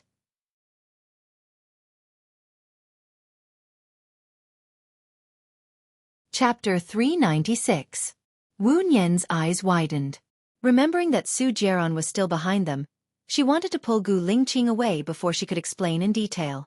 Gu Lingqing's face was cold and she flung her hand away. Wu Nian was stunned. She knew that Gu Lingqing was angry, so she walked forward with her head down. Gu Lingqing gritted his teeth, held her arm, turned around, and walked to the other side. There were 2 guards stationed at the exit on the other side. Gu Lingqing handed the ID to the guard, and the guard scanned it before letting them in. After they got out of the exit, Gu Lingqing did not say anything and continued to pull her forward. Wu Nian saw that there was almost no one here, so he roughly guessed that this was the private jet channel. He pulled her into the lounge, let go of her hand, and looked at her coldly. He said in a low voice, "Tell me the reason why you came to London." Wu Nian looked at Gu Lingqing deeply. It was best for a person not to lie. Otherwise, they needed to use more lies to maintain the lie. If they lied too much, it was easy for them to not be able to turn back. And a lie was not the truth. If they were not careful, logical errors would occur. Alan and I had a beginning. Since it's going to end, I think it's better to say it face to face, Wu Nian said in a low voice. Gu Lingqing's fierce expression softened a little. Since it's a breakup, you can tell me. Do you know how worried I was about you? Breaking up with Alan is my business. I said yesterday that we should not contact each other anymore. We will contact each other when we arrive in Paris. Wu Nian explained. So it's my fault? Gu Lingqing asked in return, looking at her with burning eyes. Wu Nian took a step forward and hugged Gu Lingqing's waist. She leaned her face against his chest and felt his warm body temperature. She said softly, I'm very surprised that you came to London. I thought that you really like me, so I rushed over. But Gu Lingqing, I need some space. The feeling of restraint. Gu Lingqing lowered his head and looked at her. I'm not trying to restrict you. I just want to know what you're thinking. Wu Nian looked up at him. His eyes were red. She guessed that he hadn't slept the entire night, and he hadn't slept much last night either. Her heart ached for him. Didn't I break up with Alan? I didn't tell you because I didn't want you to worry, and I was even more afraid that you wouldn't allow it. That would put me in a difficult position. You came here to break up. How could I not allow it? You can't do this in the future. Although I have a bad temper, I'm not an unreasonable person. You.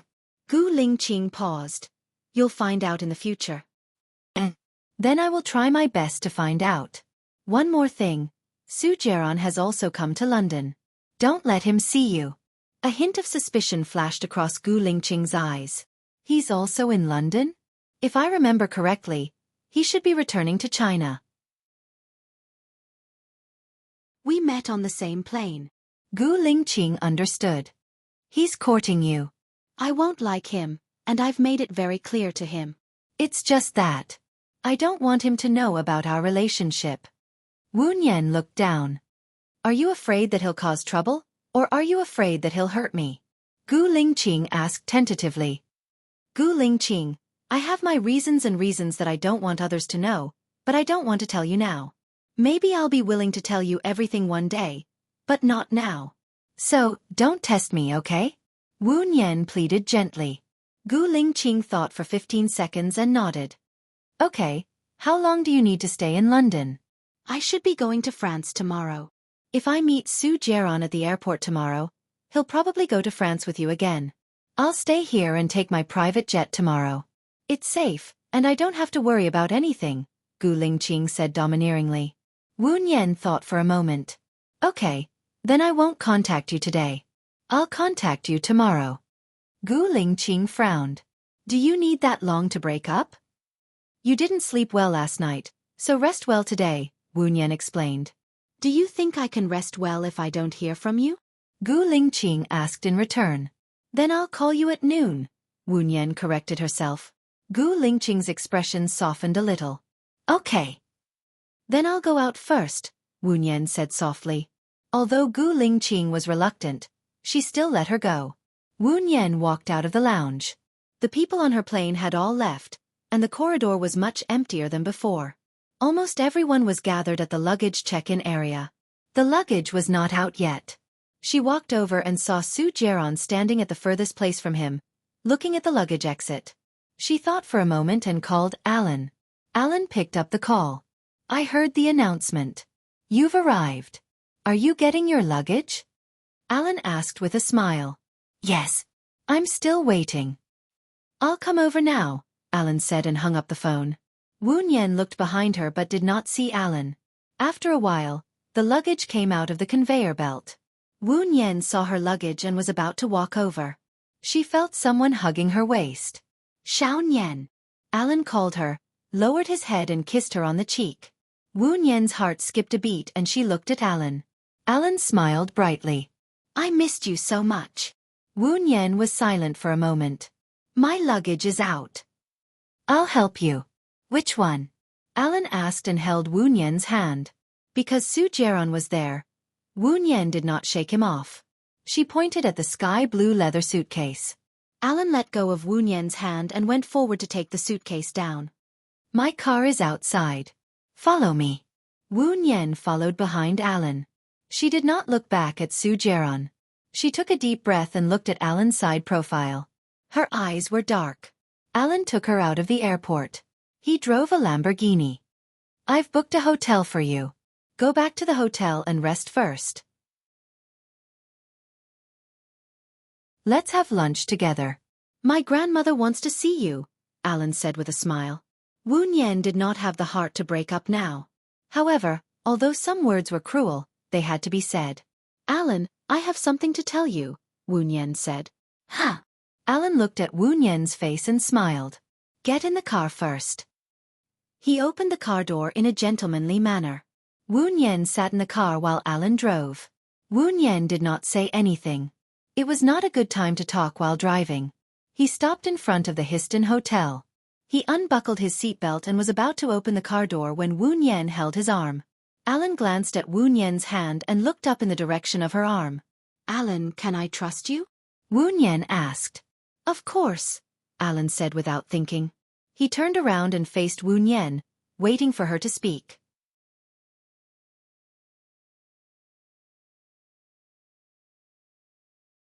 Chapter 397. So, you came here today to destroy my last chance? Alan's face darkened. There's one more thing. I need your help with Lu Shuang. What are your conditions? Tell me. Wu Nian raised her chin and said. What if I ask you to stay by my side for a year? Alan asked. Wu Nian was silent for a while. Alan chuckled. Forcing my goddess to do something she doesn't want to do is not something I want to see. Don't worry, I will help you. I don't need any conditions. I just hope that we can still be friends when we meet again. I still remember that you said that you would cook for me. Wu Nian looked at him gratefully. Alan ruffled her hair. Actually, I've thought about it a lot these few days. I know that when you said you wanted to date me, it wasn't because you liked me. You had too many considerations and scruples. Perhaps you were using me, but you did attract me. I want to get rid of some people, so it's better to find a boyfriend. That's why I chose you, Wu Nian explained. You are so beautiful, strong, brave, kind, loyal, smart and beautiful. But I only have a gorgeous appearance and a flashy background. My health is not good, Alan said sadly. I've slit my wrists, been poisoned, jumped into the sea, had plastic surgery, married twice, changed my name and started a new life. I'm not as perfect as you think I am. Even if it was my own father, I never thought of forgiving him. Alan, I thank you for what you did for Lu Shuang. If one day you are in trouble, I will do my best, Wu Nian promised. You've already treated me as a friend by telling me this. I won't betray your trust. All these secrets of yours will never leak out from me. If you're in trouble, I'll do my best. Alan promised with a smile. Wu Nian leaned forward and hugged Alan. Thank you, and I'm sorry. I've said it before. You don't have to apologize to me. I'm willing to do it, Alan said in a low voice. Wu Nian let go of Alan. Thousands of words were left unsaid. She thanked him for his help, for his dedication, and for not asking for anything in return. Then I'll get off, Wu Nian said. Let me know one day in advance when your friend is coming to England, Alan said with a sad look in his eyes. Yes. Alan smirked. You're in room 1809. I've already booked you. Although we can't be lovers, we can still be friends. Let me be your host, okay? All right. I'll go upstairs to put my luggage down. Wu Nian pushed the door open and came down. Alan also got out of the car and helped her with her luggage. When are you leaving? Tomorrow. Just one day. Alan was a little disappointed. There are many famous attractions in London. You might not be able to see them all in one day. Where do you want to go the most? Is there anything you want to recommend? If you're not tired, put your luggage down. I'll take you somewhere. Alan smiled. Wu Nian nodded. Okay. Alan drove for 2.5 hours and arrived at a church. This church is modeled after St. Paul's Cathedral. Behind the church is a miniature version of Buckingham Palace.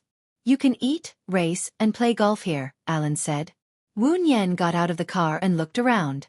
It's a very unique English church, but there aren't many visitors. This is my grandmother's place. It's not open to the public. Ha! Your grandmother? Wu Nian had a strange feeling. With her current relationship with Alan, it wasn't appropriate for her to meet Alan's elders. Alan could tell that Wu Nian was worried. Don't worry. My grandmother really wants to see you, but she respects me very much. I'll tell her about our relationship. Also, my grandmother has a very good friend who's from country A. She'll be very happy to see you from country A. But I didn't bring a gift. Wu Nian wasn't used to meeting elders empty-handed. You're the best gift. You just need to chat with my grandmother, Alan said. If she went, it would be unreasonable for her to leave. Alan brought her past the church to the miniature version of Buckingham Palace. As they walked into the magnificent hall, she saw an old grandmother making tea. Grandmother, this is Wu Nian. She's my friend from country A, Alan introduced with a smile. You're from country A?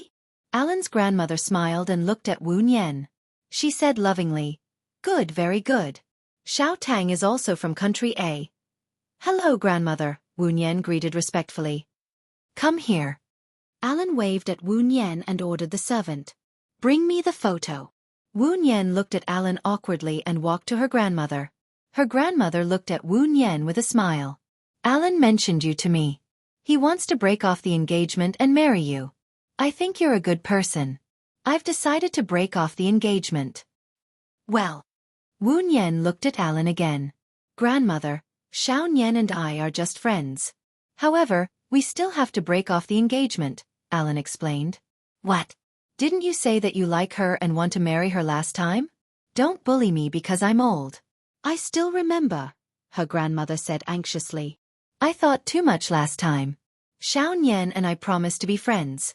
All right, grandmother, Xiao Nian is a guest. Alan changed the topic. Her grandmother understood. She sighed and smiled at Wu Nian with pity. The servant brought the photo album. Her grandmother opened it with nostalgia and pointed at a photo of a woman wearing a Chong Sam. This is Xiao Tang. Wu Nian was shocked. Your woman looks exactly like her mother. Xiao Tang was a pitiful person. She came to America with her husband and left her parents to take care of her. Her parents were on their way to find her when there was an earthquake. They all died, her grandmother explained. They all died. Wu Nian was a little dazed. Does she have any relatives alive? Her grandmother shook her head. She didn't know how to give birth. Her husband married another wife and gave her husband a son and a daughter. However, it has nothing to do with Xiao Tang. Xiao Tang was depressed and passed away when she was in her 40s. She was my best friend. Wu Nian looked down. Her mother was an orphan. She looked too much like the woman in the photo. She might have survived. However, Xiao Tang was dead, and her mother had gone crazy. It seemed like there was no need to keep in touch. Xing Bachuan had abandoned Bai Bing because she was an orphan and didn't have a prominent family background. If Bai Bing hadn't been separated from her parents, she would have been a socialite. She wouldn't have been abandoned and wouldn't have gone crazy. Unfortunately, there were no ifs in the world.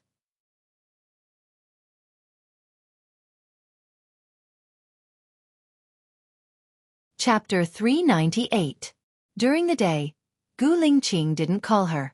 After returning to the hotel arranged by Alan in the evening, she called Gu Lingqing. Hello. Wu Nian spoke first. Gu Lingqing responded with a deep voice. My problem is solved. Wu Nian said. Gu Lingqing only responded with a sound, indifferently. Then good night. See you in Paris tomorrow. Gu Lingqing hung up the phone on the other end. Wu Nian had a strange feeling in her heart. It was as heavy as a stone pressing on her heart. She wanted to call Gu Lingqing again, but she didn't know what to say. She wasn't someone who was good at talking. She put her phone on the bedside table and went to the bathroom to take a shower. She thought of an article that she had read before and felt that it was very useful.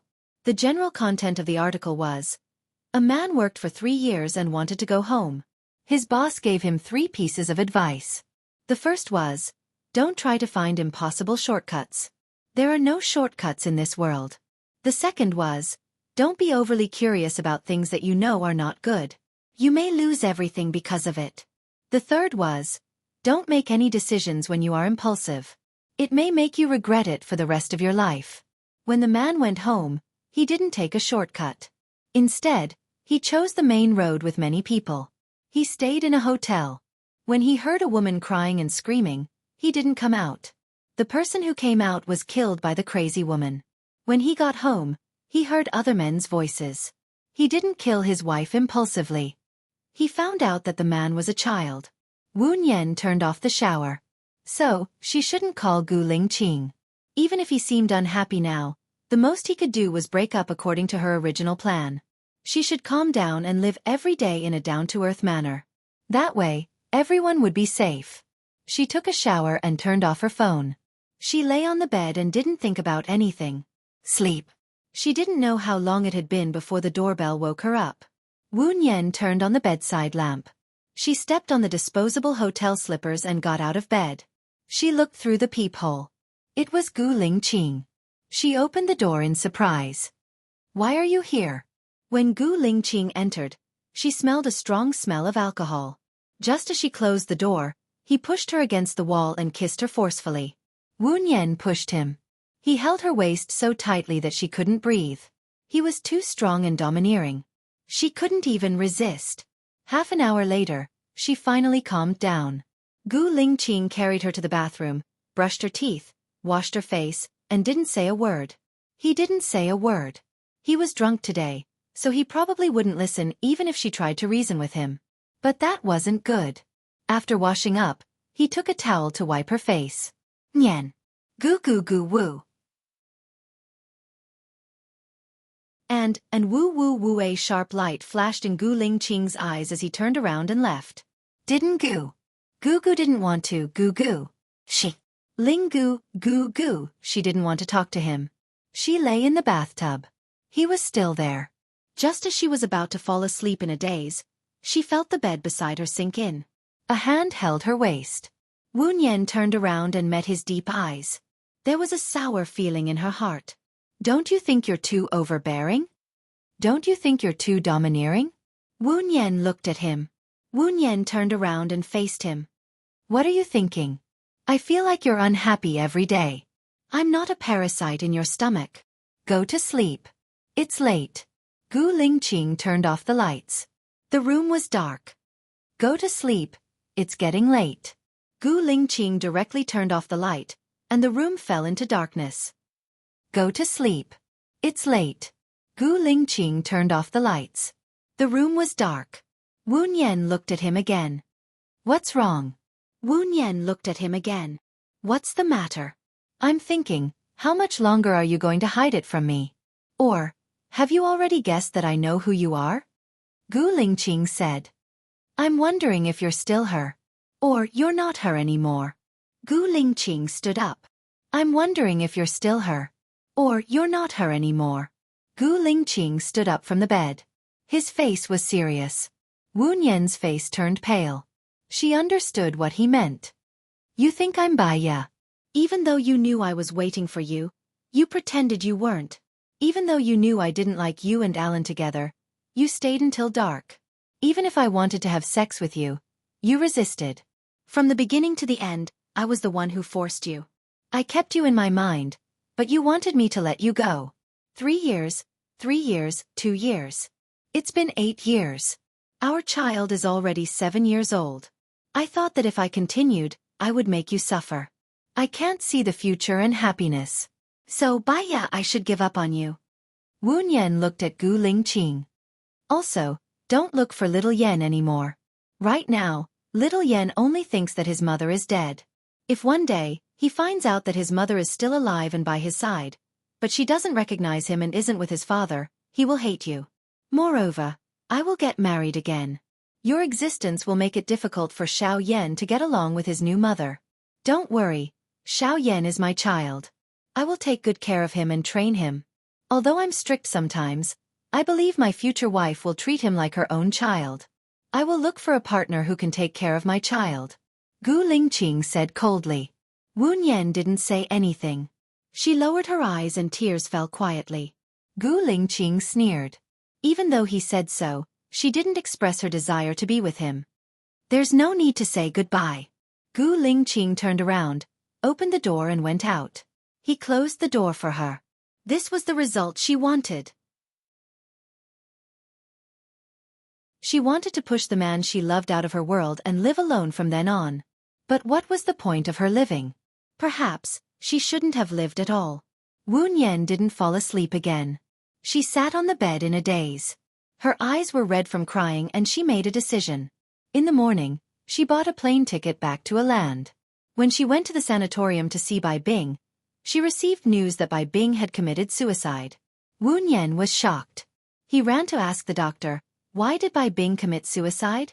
She was fine before. I don't know. Sorry, she suddenly hit her head against the wall. We went in immediately, but she was already dead. Are you her family?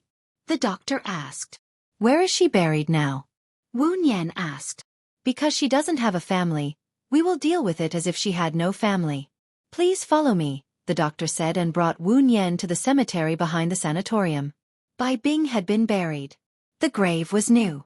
The name carved on the tombstone was Bai Bing's grave. Daughter Bai Ya. Bai Ya knelt in front of the grave.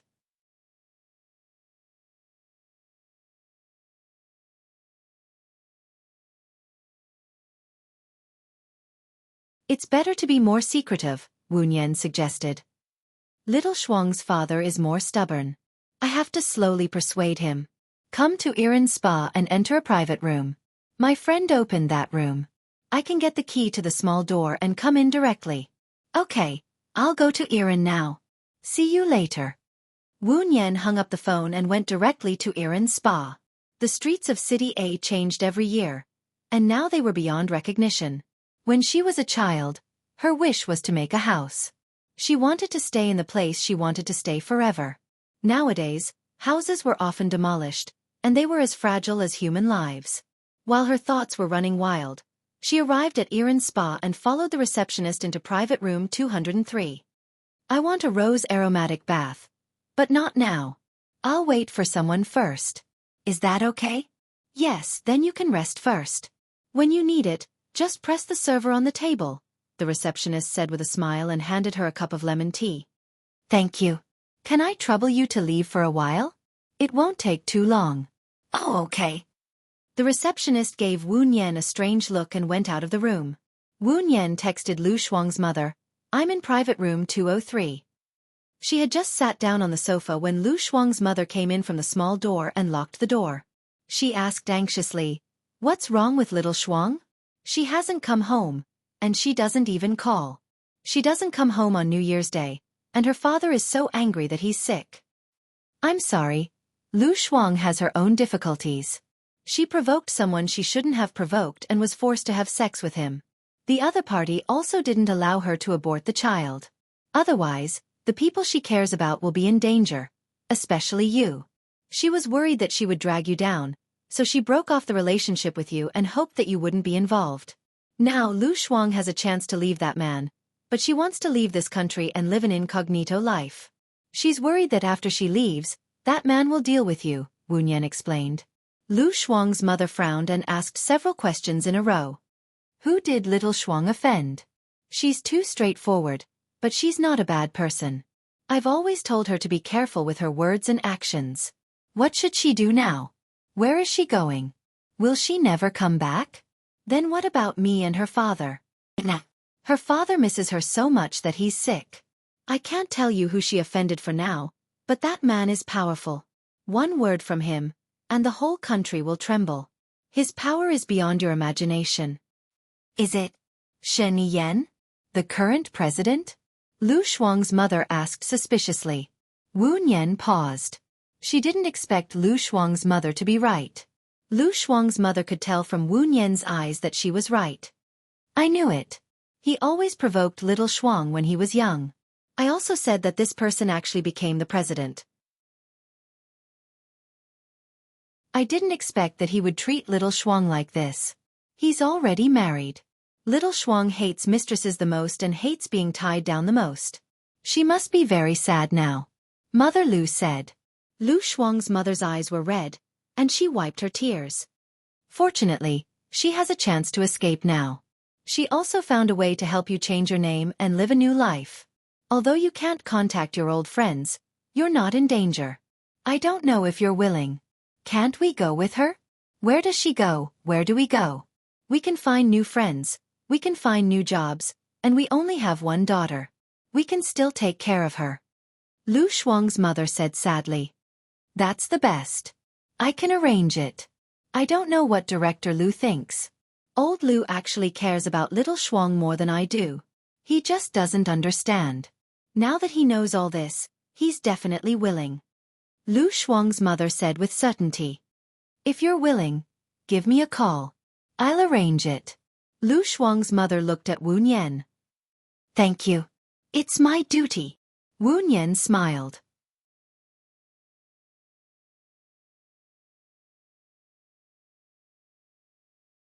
Chapter 400. Wu Nian didn't want Lu Shuang to worry too much, so he made a call. "What did my parents say?" Lu Shuang asked anxiously. "Your mother not only agreed to retire, but she also wants to go with you and take care of you." "Really?" Lu Shuang was excited. "Yes, she also wants to persuade your father. Don't worry, your father loves you more than your mother does. He knows you have difficulties, so he will definitely go with you. Also, since your parents have been contacted, for safety's sake, don't meet them. Shan Yan is a cautious person. It's better for us to be careful as well. Yes, it's great that my parents are willing to go with me. I have enough money for us to live for the rest of our lives. Except for not being able to see you, I don't have any regrets." Lu Shuang said with tears in his eyes. "All good things must come to an end. It's my luck to be friends with you. You must be happy." Wu Nian smiled. "I promise you, I will be happy." Lu Shuang promised. Wu Nian was soaking in the rose-scented bath, quietly closing her eyes and enjoying the comfortable massage. Guest. Wu Nian was woken up by the beautician and opened her eyes. "You've been soaking for 2 hours.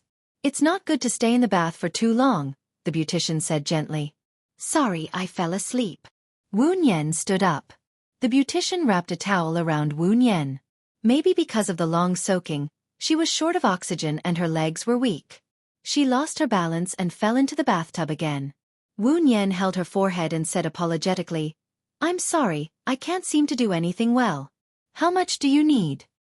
"That's not necessary. If you like, you can apply for a card. If you apply for a card, you can charge 1,000 yuan and get 200 yuan free. You can use the spa, massage, and accommodation." The beautician introduced enthusiastically. "Do you have accommodation here?" "Yes, on the 3rd floor. Standard room with a king-sized bed. They are all 580 yuan. If you want a spa, you can get a 30% discount. We provide door-to-door service." "How much will I get if I top up 10,000 yuan?" "If you charge 1,000, you'll get 200. If you charge 2,000, you'll get 500. If you charge 5,000, you'll get 2,000. If you charge 10,000, you can get 5,000. Do you want to do it now?" "Okay, help me get one now." "Okay." The beautician beamed with joy and took good care of him. After Wu Nian topped up, he directly checked into the guest room. The room looked good. It was a dreamy pink color. The bed and sofa looked relatively new. There was a treadmill in the room. She quite liked it. Lying on the bed, he connected to the Wi-Fi and checked the price of the yacht. The price of the 11-meter-long cruise ship was less than 400,000 yuan. Looking at the photo, it was not bad. The cabin was converted into a room with a bed, a TV, a shower, and a bathroom.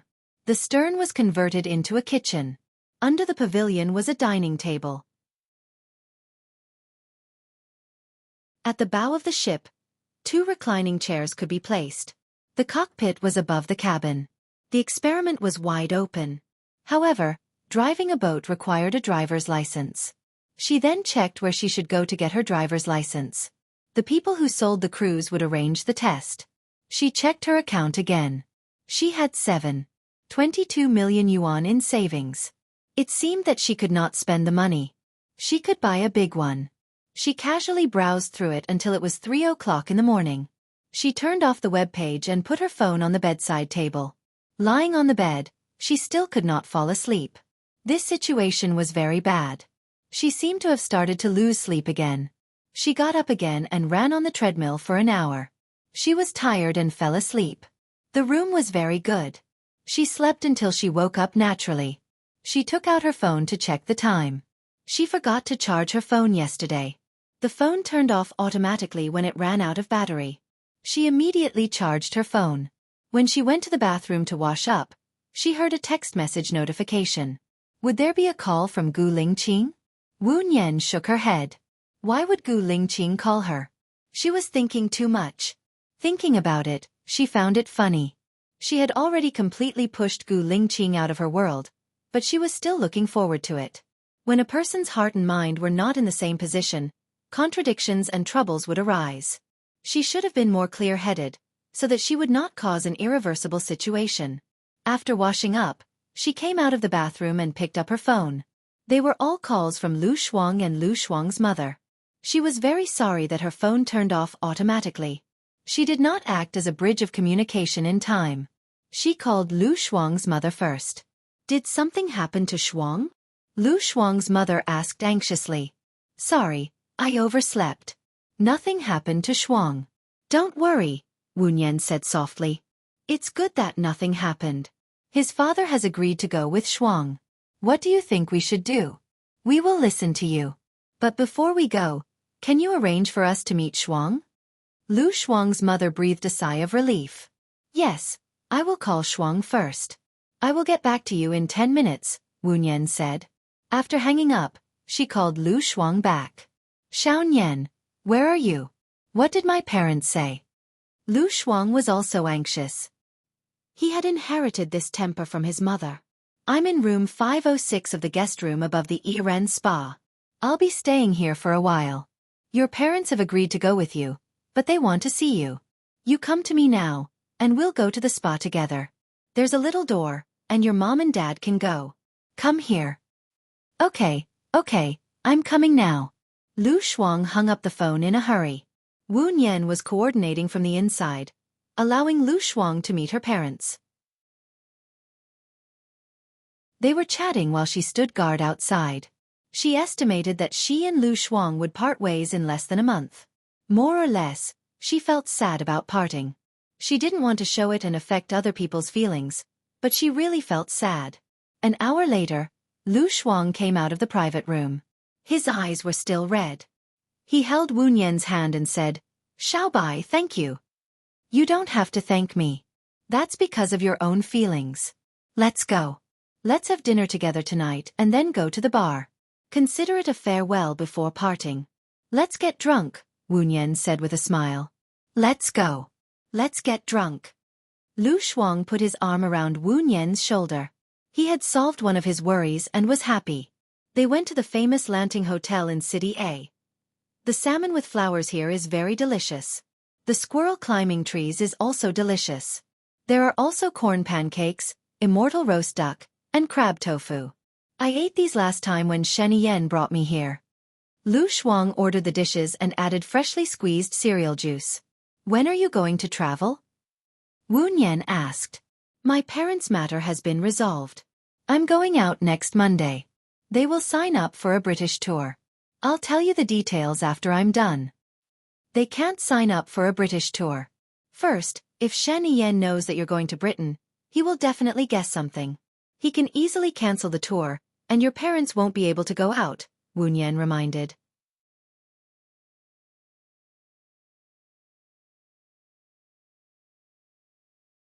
Chapter 401.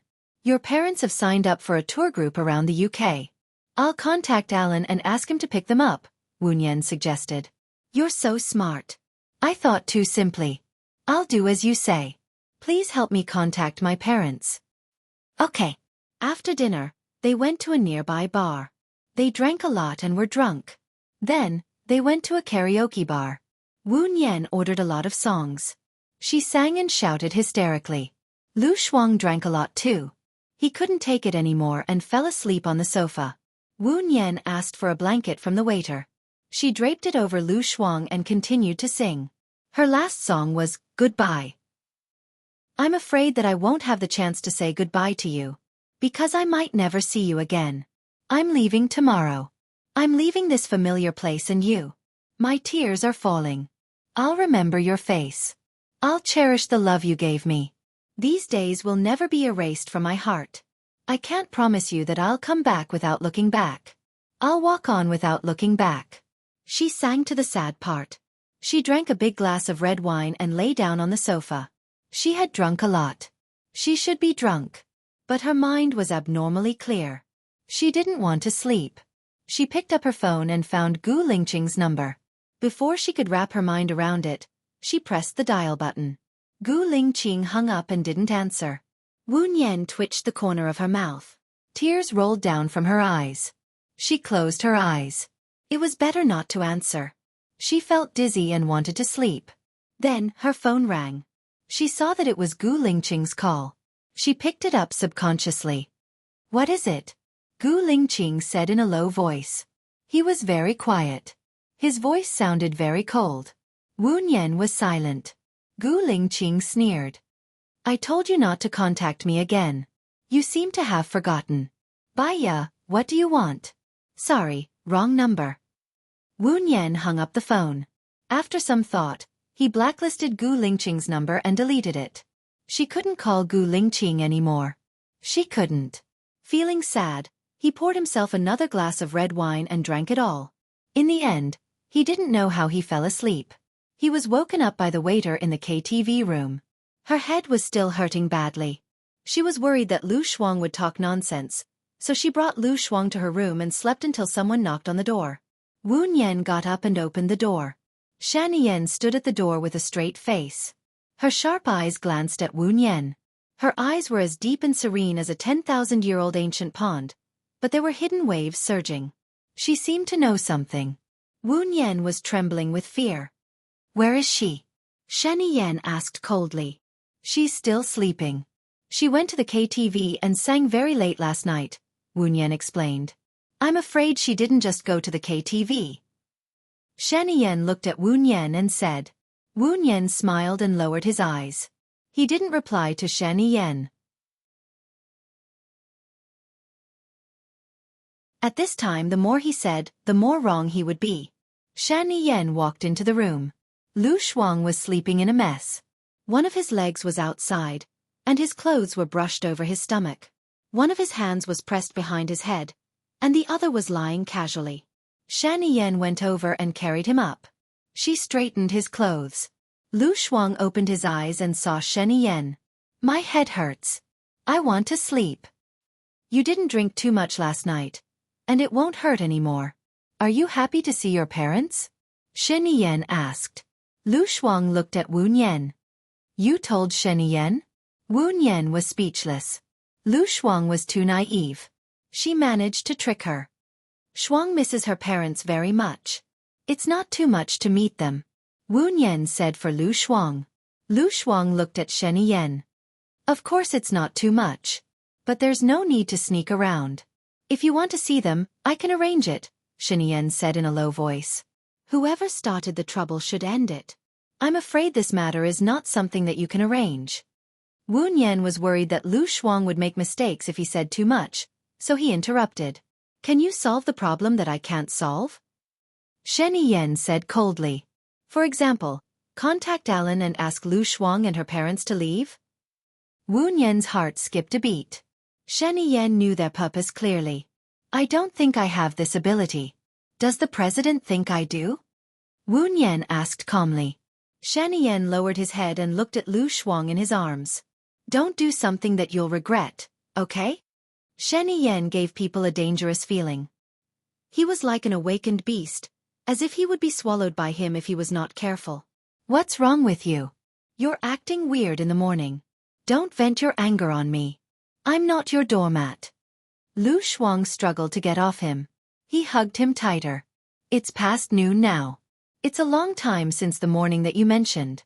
Besides, I never vent my anger on you. I'll only vent my anger on you. It seems that your subordinates are in trouble every day. You're over 30 this year.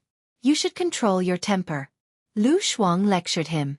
Shen Yen put Lu Shuang down on the bed and looked at Wu Nian. You'd better get out, unless you want to watch the battle. Wu Nian. She blushed and looked at Lu Shuang. Lu Shuang struggled but couldn't get up. Shen Yen, you're bullying a defenseless woman and a child. What kind of hero are you? Are you a defenseless woman and a child? You don't know how powerful your mouth is. Shen Yen retorted. Wu Nian. She left the room and closed the door for them. According to the usual practice, she wouldn't be able to see Lu Shuang today. Wu Nian walked out of the room and followed the address on the internet to the cruise ship sales office near the sea. The salesman walked up to her enthusiastically. How can I help you? I want to buy a cruise ship about 20 meters long for my own residence. It should have all the facilities. The equipment inside should be more advanced. It's best if it can be piloted as long as the coordinates are set. Wu Nian made her request. We've launched a new model of cruise ship. All the equipment inside is imported. It's exactly what you need. It's 22 meters long and 8 meters wide. It has 3 floors. The salesman took out a brochure. He continued. The ground floor is a warehouse with a fridge for food and sundries. There are 2 rooms of 20 square meters on the first floor. One is a bedroom and the other is a living room. There's also a kitchen that leads to the underground storage room. There's a bar in the kitchen. There's a viewing room and an operating room on the second floor. There's also an open-air viewing platform and fishing platform on the roof.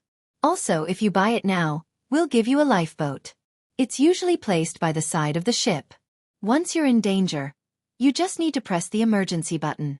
It can be lowered in a minute and automatically filled with air. Sounds good. How much is it now? Wu Nian was tempted by the picture. Miss Wu, why are you here? A man's voice rang out. Wu Nian turned to look at him. She didn't know him.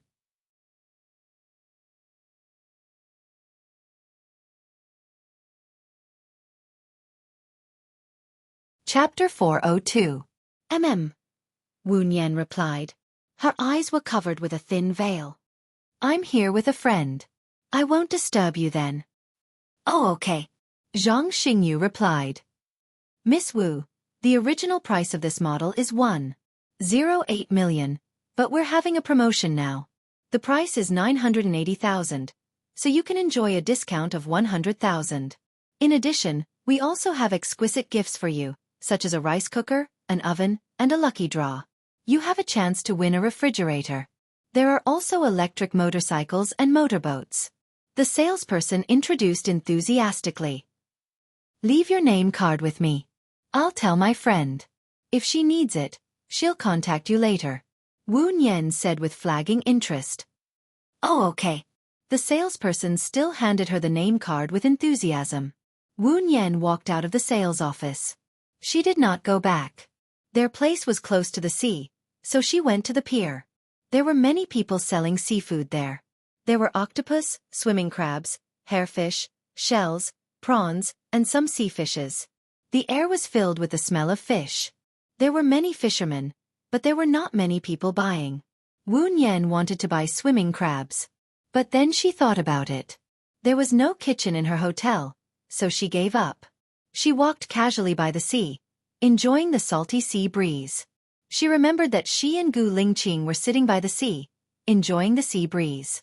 The fire in the pile of stones was very hot, and the wild boar stewed bamboo shoots in the pot was bubbling. The fire dyed their faces red. There were only the two of them there, but she did not feel lonely. Her heart had never felt so peaceful before. Now, she was alone for the rest of her life. She wandered around the bustling city. Other than feeling more lonely, there was not a day that her heart felt at ease. She did not know where she was going, nor did she know where she could stop. Every day, she lived in loneliness and despair. In front of her, an old lady carrying a bamboo basket fell to the ground. She ran over and wanted to help her up. Old lady, are you okay? The old lady sat on the ground and grabbed her hand. She shouted, Help! Someone hit me. Wu Nian looked at her and asked calmly, Are you sure you want to do this? Miss, this is the blind spot of the camera. I just need to insist that it was you. I don't want much. Give me 200. Otherwise, I'll make things worse. The old lady lowered her voice. The corners of Wu Nian's mouth twitched. Using the kindness of others to extort money, even if you live comfortably in this life, there will always be retribution on you or your children. What did you say? Believe it or not, I will tear your mouth apart. The old lady said fiercely. She had learned one thing when she was studying psychology. Because of lack of confidence or extreme fear, people would put on a more ferocious front to hide their inner uneasiness, or in other words, they wanted to escape from something. The old lady was stunned. She was stunned when she saw the old lady. The old lady was stunned. The old lady was slightly stunned. She took the money and Wu Nian turned to leave. She sat under the shade of the tree for a while, staring at the blue sea in a daze until the sun set. She took the money. Wu Nian turned and left. She sat in the shade for a while, staring at the blue sea until the sun set. She found a seafood buffet. The moment she entered, she saw a girl putting the food on the table. Therefore, some people like to live for others to see and find a sense of existence in the envy and praise of others. She chose a seat and casually ate something. She took out her phone and played Hank the dog for a while to pass the time. Her phone rang. It was Lu Shuang. She picked it up immediately. Lu Shuang did not say anything. Wu Nian had a bad feeling. Lu Shuang was not like this usually. What's wrong? What happened? Shan Yan will accompany me for a week on this trip. He will increase it when he's not around. He should know that I'm leaving. What should I do? The people he sends must be elites, Lu Shuang said worriedly. Don't worry. There's no such thing as an impenetrable wall. Shan Yan's guards are the same. I have an idea, but it may put Shen Yan in danger. The more dangerous Shen Yan is, the less his people can take care of you, and the more likely you are to escape, Wu Nian said thoughtfully. Put Shen Yan in danger? Lu Shuang paused. Although he always forces me if I let him die, will it cause turmoil in the country? It will only put him in danger. He won't die. Yes. Okay. I guess we'll go on a trip the day after tomorrow. I hope everything goes well, Lu Shuang prayed. Should be, but. However, I guess Shen Yan will confiscate your phone during the trip. Wu Nian guessed. Then what should I do? I know of a reagent that is injected into the arm. Ordinary instruments can't detect it. Only professional instruments can monitor and track it. I'll contact them. I should be able to find it. Let's meet tomorrow. Okay. Have you had dinner? Lu Shuang asked. I've eaten. I'm going back. Where are you now? I'm already in the manor. See you tomorrow. Lu Shuang hung up the phone. Wu Nian called back. When she was in the car, she thought for a long time about who she should ask for help. She couldn't ask Gu Lingqing, and Su Jiaran didn't want to provoke her anymore. It seemed that only Alan could help her. However, it seemed that she would never be able to pay back what she owed now. Therefore, it was difficult for her to speak. In the midst of conflict, she arrived at Iran Clubhouse unknowingly. She entered the room. The room had been cleaned, and the bedsheets had been changed. It was as if no one had stayed in it. She threw her bag on the sofa and sat on the sofa alone, in a daze for a while. Dignity and shamelessness didn't seem to be important in the life of a friend. She dialed Aaron's number. My grandmother was talking about you just now, and you called. What a coincidence, Alan said with a smile. No matter when she called, he would be clear. Wu Nian felt warm in her heart. There's one thing. When Lu Shuang comes out, there might be guards following him. Moreover, I can't get in touch with him. As long as he comes to England, even if there are a few guards, I'm confident that I can help you save your friend. Don't worry. But I might not be able to contact my friend, so I don't know where they are. Alan chuckled and said confidently, I have England's heavenly eye. No matter where they are or what they are doing, I can find them. Just leave it to me. Don't worry. Hearing Alan's words, she seemed to be relieved. She didn't even have to think about how to transfer the guards. Thank you, Alan. You're welcome. We're friends, hee. We're friends. Wu Nian repeated Alan's words and hung up the phone.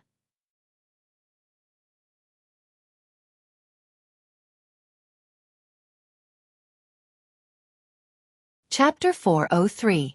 Wu Nian came to the door and looked through the peephole. There were two men in suits. She had a bad feeling and didn't open the door. Miss Wu, we know you are inside. Open the door. Mr. Shen asked us to come. The man outside said. Wu Nian furrowed his brows. Mr. Shen? It was Shen Yan's men outside. She opened the door and asked, Shen Yan, what's the matter? Mr. Shen asked us to pick you up. You'd better ask Mr. Shen in person. Got it. Wu Nian closed the door and followed them. After getting in the car, they confiscated her bag and put a blindfold on her. Wu Nian had expected this result. Shen Yan had never been easy to deal with. He had stepped on many people's bodies to get to where he was now. His ruthlessness was self-evident. She leaned back in the chair calmly. When a person had seen through life and death and had no nostalgia for the world, he could still be calm in the face of great danger. The car drove for more than an hour and made a turn every 10 seconds. As far as she knew, there was no such road in City A. So she might be in a secret underground base of Shaniyen. After making a turn, the car drove for another 10 minutes and stopped. Someone took off her blindfold. Sorry to offend you, Miss Wu. Please follow me. The man in black military uniform said coldly. It doesn't matter. Wu Nian got out of the car and followed the man in black military uniform. She stopped after passing several doors. There were 8 soldiers stationed in front of this door. Wu Nian guessed that it was where Shaniyen was. The guard knocked on the door. Come in. Shaniyen's voice came from inside. The guard opened the door. Wu Nian saw Shaniyen sitting at the desk. He was looking down at the documents. When he saw Wu Nian coming over, he closed the documents, put them in the briefcase and ordered, "Get out." With a command, the man and woman who were originally in the room left the room and closed the door. There were only the two of them in the room. Shaniyen stood up and asked lightly, "What kind of wine would you like to drink?" Wu Nian slightly raised the corner of his mouth and calmly said, "Red wine." Shaniyen walked to the wine cabinet and opened a bottle of Lafite. Then she took 2 wine glasses and put them on the tea table. When she poured the wine, she said, "I didn't expect Lu Shuang to have such a powerful friend." Wu Nian sat down on the sofa opposite Shaniyen. I didn't expect that Shuang Niu would provoke a president. Shen Yan handed the glass to Wu Nian. Strictly speaking, I'm your savior. Wu Nian took the wine glass from Shen Yan's hand. Strictly speaking, I never wanted to live. Shen Yan raised her eyebrows. Then I should thank you. If it wasn't because Lu Shuang wanted to save you, he wouldn't have stayed by my side and wouldn't have given birth to my son. I'm trying my best to make up for the mistakes I've made. Mr. President, you must have guessed it.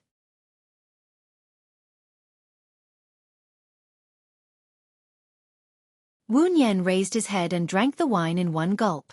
Aren't you afraid that I'll deal with Gu Lingqing? A cold wind flashed in Shen Yan's eyes. Isn't Gu Lingqing someone you've always wanted to deal with? It won't change because of me, Wu Nian said calmly and put down the glass. I've always thought that Gu Lingqing was an invincible person. However, he has a weakness and that is you. Now, it seems that you're the true invincible person. Since that's the case, let's make a deal. Wu Nian looked at Shen Yan's overly sharp eyes. I don't think there's a deal between us. I love Lu Shuang, Shen Yan said in a low voice. Wu Nian's heart skipped a beat. He frowned and looked at him suspiciously. He didn't believe it at all. Otherwise, why do you think I tried so hard to keep her by my side? I knew that once she was exposed, I would lose my reputation, but I still kept her. She scolded me thousands of times, but she could still live safely, Shen Yan said firmly. Do you think Su Jiaran loves me? Wu Nian asked. Shen Yan pursed her lips and stared at Wu Nian. After 10 seconds of silence she said, Do you think Su Jiaran doesn't love you? I don't see love in him, only possession and destruction. Similarly, I don't see love in you, only possession and destruction. Look at your place. The walls are made of copper and iron. Even your desk is made of composite materials. That's because you know how dangerous your situation is. I can guarantee that once Lu Shuang's identity is exposed, the first person to die will not be you, but her. That can be seen from the murder at Stephen's place. Do you think your subordinate is the mastermind? Wu Nian said sharply. I can guarantee that as long as I, Shen Yan, am alive, she will definitely not die, Shen Yan promised. You and Shuang Niu have known each other since you were young. You should know her as well as I do. She is simple, loyal, straightforward, impulsive, but kind. She will never plot against others or plot against others. She doesn't like restrictions. She likes a free life. As long as she wants to do something, she will do it naturally and naturally. Look at what you are giving her now. A restricted life without freedom. She is struggling at death's door every day.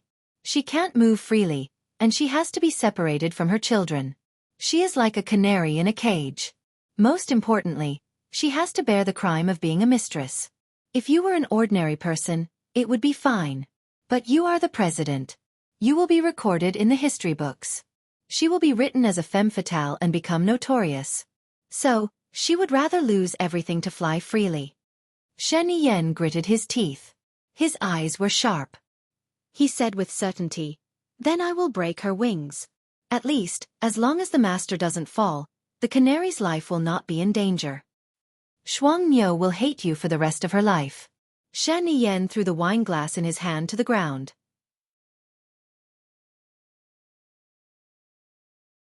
He held Wu Nian's shoulder and looked at her deeply. I love her. You are destroying her. In my opinion, a married man has no right to love another woman. I have never touched my wife. Lu Shuang is my only woman. One day, I will make her my legitimate wife, but not now. I have my responsibilities and my family's mission. My wings are not fully grown yet, and there are still many people eyeing me covetously. Once I decline, they will accompany me to the grave. Once I fall, there will be hundreds and thousands of people. You should not drag Shuang Niu down. She is innocent. Wu Nian said with pity for Lu Shuang. That is why I want to negotiate with you. I will let Lu Shuang go, but you must tell me where she is. When I solve all the problems, I will go find her. I believe that no man in the world will love her more than me. Only I can give her true happiness. After all, Xiaobao is my son. I don't think other men will love Xiaobao sincerely. Shen Yan's eyes were misty.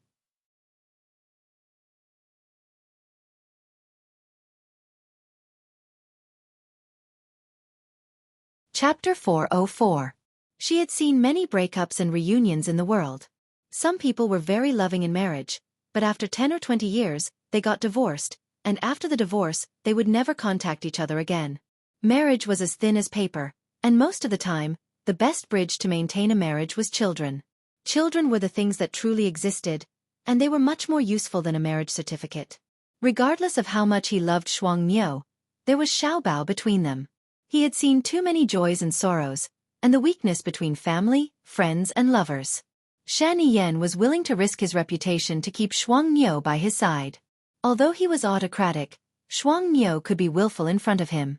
On the other hand, it showed that he really doted on Shuang Miao. Shuang Miao might not encounter such a pure love in the future. I can help you, but I need you to promise me a few conditions. Wu Nian softened his tone. Say it. Shan Yan released the hand that was holding Wu Nian's shoulder. First, before you get divorced, you can't go find Shuang Miao. Wu Nian talked about the conditions. Shan Yan agreed without thinking. Second, if Shuang Miao finds the man she loves before you solve the problem, you can't disturb her life. Shan Yan's eyes hit a cold light, and he said coldly, yes.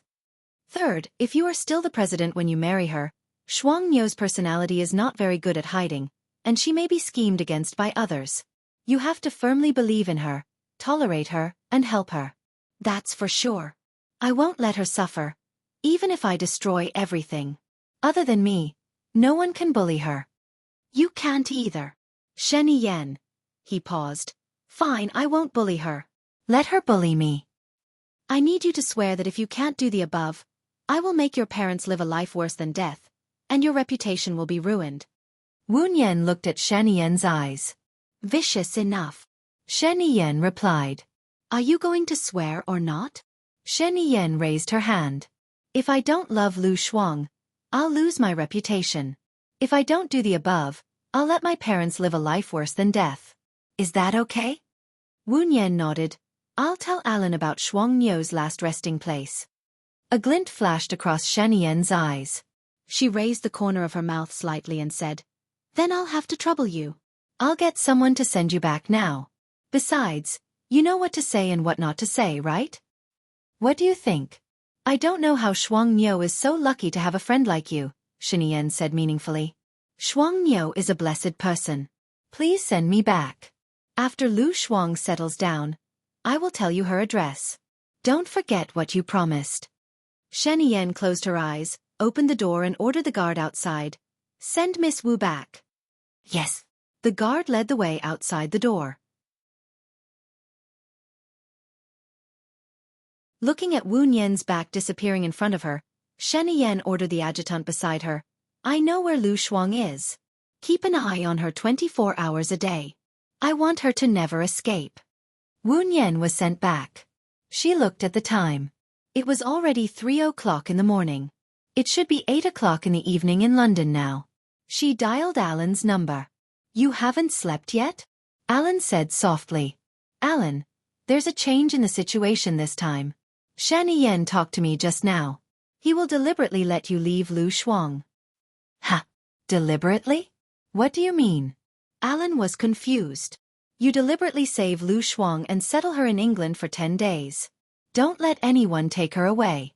After 10 days, transfer her to D-Land, but tell me her exact whereabouts. It sounds more interesting than before. Are you willing to tell me the reason? Alan asked in a good tone. Shan Yan said that he is willing to set Lu Shuang free until he regains his freedom. I want to test him and tell him a fake address to see his reaction. If he really does as he promised, I will tell him the real address. Alan smiled. Can I say that the devil is 1 foot higher than the law? Ha ha ha, you are so smart. I will take it as a compliment. Yes, but I might need your help too. Alan said awkwardly. Go ahead.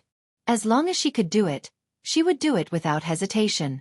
She didn't like to owe others, but she had owed a lot of people before. In her heart, she couldn't get over it, such as Lu Shuang and Mu Xiaoxiao. My grandmother wants to come to a land next month. After all, you are my friend. I may have to trouble you to come out and meet me. I thought it was something important. That's what I should do. Text me when you confirm the time. Well, okay. Go to bed now. It's late. It's not good for your skin to sleep so late, Alan said with a smile. She felt relaxed when she was with Alan. Okay, good night. See you next month. Good night. See you next month. Wu Nian hung up the phone, took a shower, and lay on the bed. Her imagination ran wild. Every time she thought of Gu Lingqing, she would feel a faint pain in her heart. It was a very bad feeling. Fortunately, she would be free soon. Her heart would not hurt anymore, and all the feelings would disappear. She turned over, but her face was wet. Life was like a dream, smoke, and illusion. Most things would not go your way. She just had to get used to it. She fell asleep in a daze. When she woke up, it was already 12:20. After washing up, she called Lu Shuang. What do you want to say? I've been waiting for your call for a long time, Lu Shuang said anxiously. Alan said that as long as you go to the UK, he has the third eye, and he can definitely save you. Third eye? What third eye? Is he bragging? Lu Shuang was worried. Wu Nian thought that Lu Shuang was anxious and his brain was temporarily short-circuited. She explained in detail. It refers to the surveillance system. Now every road and every community has surveillance. As long as you go to the UK, he can use the surveillance system to find you quickly through facial recognition. Oh, I remember now. That's what it means. Recently, I haven't been eating well and sleeping well. I feel that my brain has declined. Hey, I can't take it anymore. I have to hang up. Shani Yen is here again. I'll talk to you later. Lu Shuang hung up the phone in a hurry. Wu Nian sighed. Even if Shani Yen really loved Shuang Niu might not be able to accept him in a short time. After all, they did not have a good beginning, and their status was too far apart. She got up and her phone rang. She saw that it was a landline number and answered, Who is this? Hello, Miss Wu. I'm from the yacht company. Today is the last day of the yacht that you liked last time. In order to show everyone's love for this yacht, we will reduce the price by another 50,000 yuan. On top of that, we will also give you a jet ski. If you miss today, you won't have another chance. Well, I'll order one, but I want a brand new one. There must be no quality problems.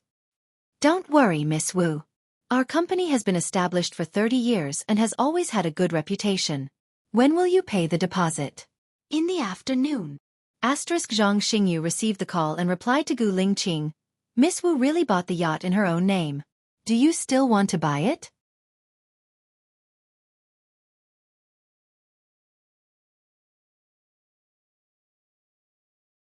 Chapter 405. Lu Shuang was going to England, and Wu Nian was going to see him off. Lu Shuang held Wu Nian's hand tightly and said reluctantly, Xiaobai, don't bear the burden alone. You'll feel better if you tell me. When I'm not by your side, write it on the letter and pretend to tell me. Then you'll feel better. Wu Nian nodded. Okay. Lu Shuang's eyes turned red. He sniffed and choked with sobs. I'll miss you. Don't forget me. Let's be friends in our next life. Wu Nian saw Lu Shuang crying, and his tears flowed down instantly. He nodded and helped Lu Shuang wipe his tears. He said, Remember, be careful with your words and actions. You can only rely on yourself outside. When you're very angry, listen to a song and calm down for 5 minutes before making a decision. I will. Once Shani Yen has a new lover, tell me. I'll sneak back to see you. I think he'll have a new lover soon. Lu Shuang said with hope. Wu Nian's eyes darkened. He did not say anything. Seeing Shani Yen walking over, he said concisely, He's here. Take care. Okay. Lu Shuang replied. He couldn't help but feel sad. She didn't know when she would be able to see her good friend again after going out this time. Shani Yen walked to Lu Shuang and put one hand in her pocket. She said meaningfully, It's not like you'll never see him again. Why are you crying? Lu Shuang wiped his tears. Why do you care if I'm sad? Do you care about other people's feelings? Shani Yen held Lu Shuang's shoulders and pulled him into her arms. Go out and have fun. I should be the one who's sad. He turned around with his arms around her. Lu Shuang looked at Shani Yen in confusion. You're a person who can come and go as you please. Why are you sad? Don't you know why I'm sad? Shan Yan and Lu Shuang's voices were getting further and further away. She didn't turn around until they got on the plane and it was out of her sight. Now, apart from waiting for news, he was going to get a yacht driving license. From the training ground to the restaurant to the hotel, and from the hotel to the restaurant to the training ground. It was much easier to get a driving license on a ship than a car. She got her driving license in a week and could drive her own cruise ship out to sea. The place she wanted to go the most was the deserted island. Fortunately, she remembered the latitude and longitude and adjusted it on the machine. The boat was driven by herself. She just needed to check if there was any mistake from time to time. However, before she left, she bought a lot of ingredients. It took 8 hours to drive from City A to the deserted island. She checked out of her room and set off at 8 o'clock in the morning with 3 barrels of diesel. The weather was good today. Perhaps it was because she was at sea. It was almost October and it was a little chilly. She wrapped herself in a blanket and stood at the head of the bed, looking at the endless ocean. This would be her future life. She would stay at sea for a long time without any signal and live a life far away from the world. Occasionally, she would go to the shore to buy some ingredients. She would not inquire about anyone's news. She would struggle to survive until she could no longer live. At 4 o'clock in the afternoon, she approached the island. From afar, she saw something different. Using the binoculars given by the shop, she saw a house by the sea. She had a strange feeling in her heart. Who built a house here? Another 10 minutes later, the cruise ship approached the shore. She saw it clearly. It was a 3-story cement house surrounded by a 2.5-meter high wall. Outside the wall was a circle of ditches for storing water. There was only one way to the iron gate. The iron gate was locked. The owner should not be inside. She did not expect that there would be people living here. If one family came, maybe there would be a second family. Or maybe she could teach here. Wu Nian did not get off the ship. She docked the ship 50 meters away from the shore. At night, she simply cooked porridge and scrambled eggs with tomatoes. After eating, she lay on the deck chair at the bow of the ship, covered herself with a quilt, and counted the stars in the sky. The cold wind blew. Even with the quilt, she felt cold to the bones. The colder it was, the lonelier she felt, even if she had arrived at the place she once wanted to return to the most. There was no man in this place anymore. She looked at the sky in a daze, thinking about what would happen after death, thinking about starting over, thinking about what if. Unfortunately, there was no answer in the end. She did not know whether to feel asleep or not. When she was in a daze, she felt that someone beside her was looking at her and lifted her quilt. She wanted to open her eyes but could not.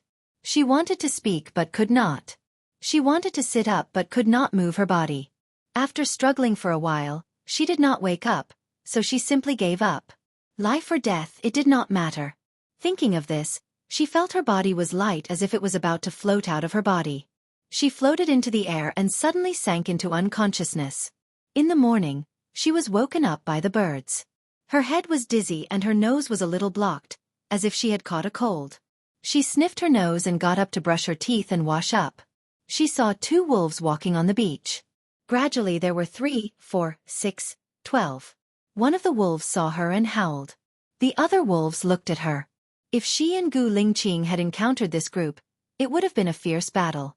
Even if Gu Lingqing's marksmanship was good, he could not have killed so many of them. Therefore they were lucky. At least they did not die so miserably. Those wolves looked at her for an hour, but finally gave up and left with their heads down. Wu Nian cooked some porridge again. She put a few slices of ginger and red dates in the porridge and ate a bowl with tofu. After that, she ran on the treadmill for half an hour. She was so dizzy that she did not even take a shower. She took a pill and drank a glass of water. Then she lay on the bed and fell asleep again. When she woke up again, it was almost noon. Her cold did not get better. It got worse. Her nose was watery and her breathing was not smooth. She asked for it. She felt cold and shouldn't have laid outside to enjoy the wind last night. She cooked some porridge and lay on the bed to watch the movie she downloaded on the computer. She spent a week in a daze. The funny thing was that the wolves came for 5 days in a row. On the 6th day, they judged that she would not go ashore, so they did not come again. On the 8th day, She returned to City A. On the one hand, she wanted to see how Lu Shuang was doing now. On the other hand, she might not have received the message that Alan had told her when to come. She left at 7 o'clock in the morning. She would receive the signal at 14 o'clock in the afternoon. Her phone kept ringing. Many of them were from Shani Yan and Alan. She called Alan first. "Where have you been? I couldn't find you anywhere," Alan said in a low voice. "I got my boat license and went out for a few days. There was no signal on the boat." "I'm sorry to have made you worry," Wunyan said apologetically. "You are living a free life." Wunyan just smiled. "Or I am stubborn. I have rescued Lu Shuang for 2 days. I will send the address to your phone later. I will transfer her in 8 days, right?" Alan said with certainty. "Yes, and make sure that no one takes Lu Shuang away during this period."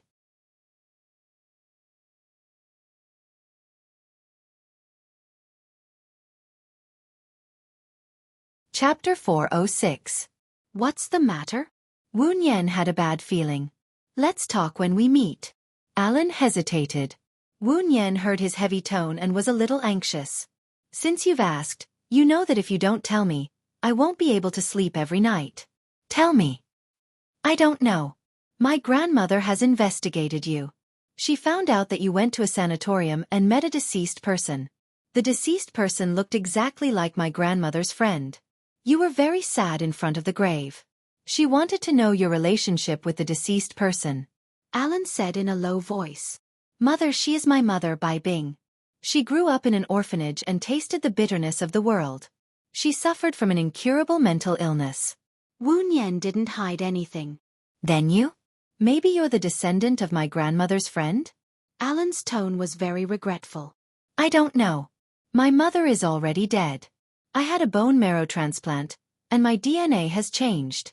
Maybe the DNA in my brain and spleen hasn't changed, but it's not convenient to extract them. Besides, even if I'm proven to be the descendant of your grandmother's friend, it won't change anything for me. Besides, even if it's confirmed that I'm the descendant of your grandmother's friend, it won't change anything for me." Wunyan explained. "What if your grandfather has always wanted to find you? After all, you're the only descendant of his beloved wife. He feels that he owes his wife. He will make it up to you." Alan tried to sound her out. "I don't need to make it up to him. His wife is already dead. No matter how much I make it up to him, it will only make him feel better. His wife can't feel it. If he didn't treat his wife better when she was alive, it would be too late for him to treat her better after she died. Since he has done what he owes, since he owes her, he will owe her for the rest of his life." Wunyan said coldly. "What if I ask you to see her?" Alan said in a low voice. Wunyan looked down. If it wasn't for Alan's request, she would definitely not meet him. She knew that once she admitted it, many people, things would be involved. She would also mess up other people's lives. She didn't want to. But Alan's request.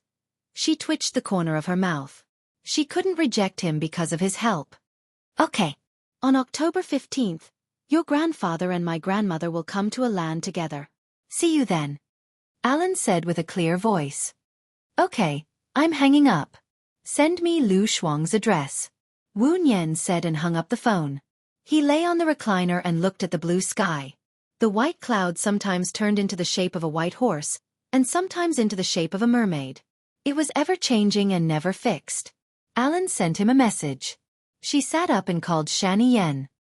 "I thought you had disappeared," Shani Yan said in a weird tone. "I'm out to sea. There's no signal on the sea." "Sorry," Wunyan said in a low voice. "Where is she now?"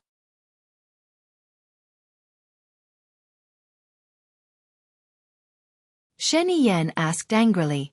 Her breathing was uneven and it was transmitted to Wunyan's ears through the phone. "Don't forget what you promised me. First, you can't disturb Shuang Niu's life before you regain your freedom. Second, if Shuang Niu finds a lover, you should help her. Third, don't bully her." Wunyan reminded him again. "Are you done? If you are, tell me where she is." Shani Yan said coldly. Wunyan's eyes darkened. Shani Yan didn't agree. But if he went back on his word, she would make sure that he would never find Shuang Niu again. "I'll send you the address." I hope you can keep your promise, Wu Nian said. He hung up the phone and forwarded Alan's message to Shani Yen. There was still 1.5 hours before the ship docked. She went to the kitchen to make egg fried rice and tomato shredded meat soup and ate a little. When she reached the shore, she replenished her water, fresh vegetables, and fruits. She also bought 2 hens that could lay eggs, a poodle, some dog food, toys, and a doghouse with a roof. She set off to the deserted island again. She made a circle with a mat on the roof and put the hens in. She made a pot with straw and covered it with a bamboo board. The doghouse was placed at the bow of the ship. She put the toys in the doghouse and set the automatic sailing at night to locate the deserted island. She went back to her room to sleep and set the alarm. It was 5:20 in the morning. The dog was barking so fiercely that Wu Nian was woken up before the alarm went off. She felt the ship shaking so much that she couldn't even get out of bed. She swayed and opened the door. The sea was stormy but there was no rain. The sky was slightly white. She closed the door and went to the bathroom to brush her teeth. She put on a jacket and walked to the bed. The dog saw her and barked even louder. Wu Nian carried it out. It was very dirty. She took the dog into the bathroom and put it in the sink to take a bath. The dog was very resistant at first. It struggled and tried to bite Wu Nian's hand. She gave the dog a few mouthfuls of dog food and it calmed down. Wu Nian helped the dog bathe and dried its fur with a hairdryer. What do you think of your name? Little Qing. How about this name? It sounds very sunny, Wu Nian said to the dog. Woof woof. The dog barked twice. Wu Nian gave the dog a biscuit. Then you'll be called Little Qing. You like it too, right? Woof woof. The dog barked twice again. Wu Nian gave the dog another biscuit. The dog was much more stable in her arms and no longer barked as before. Due to the wind and waves, the ship arrived at its destination 2 hours late. It was 8 o'clock when she arrived at the deserted island. The sun was out and the wind and waves had subsided. She was surprised to find that the previously closed iron gate was opened. She could see that there was a courtyard inside. There was a well and a parasol in the courtyard.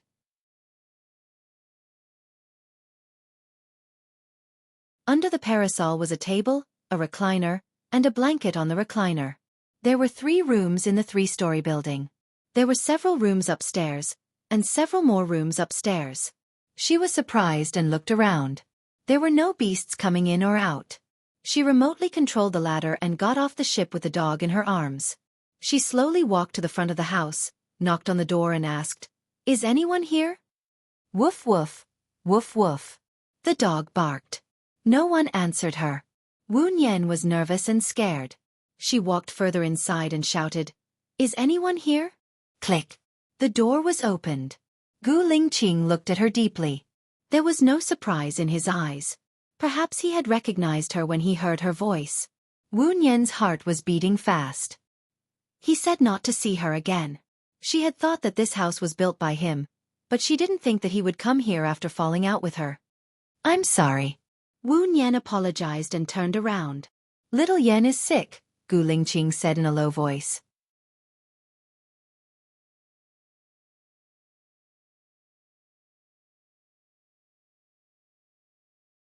Chapter 407. Thalassemia. He has been sent abroad for treatment, but the doctor said that the best way is hematopoietic stem cell transplant. My parents' blood is not suitable, Xiaoxian's blood is not suitable, and my blood is not suitable. What about me? Wu Nian's eyes dimmed.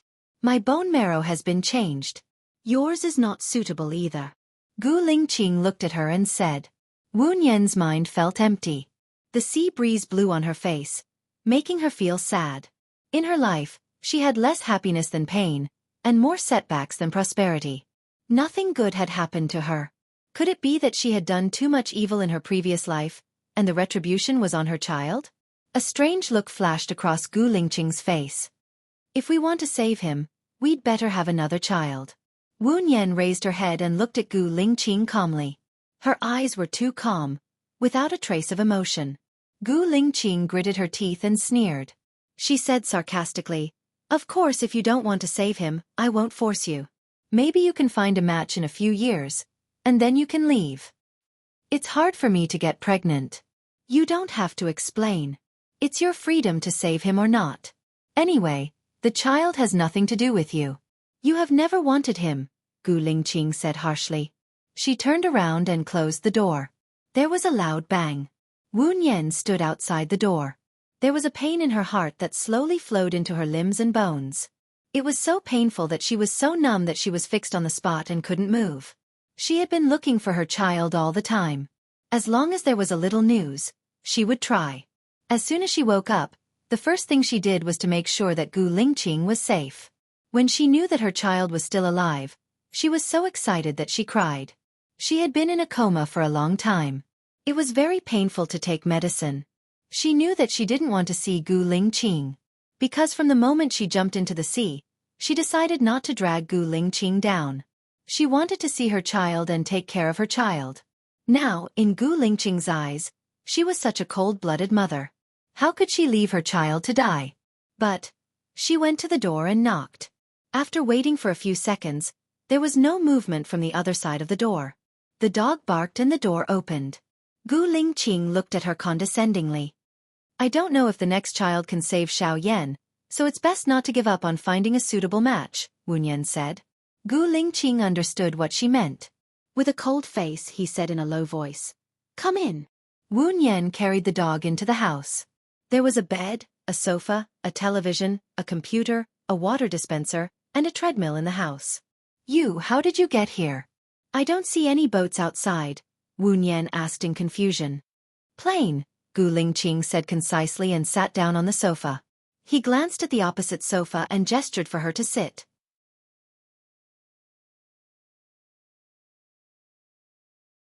Wu Nian sat down with the dog in her arms.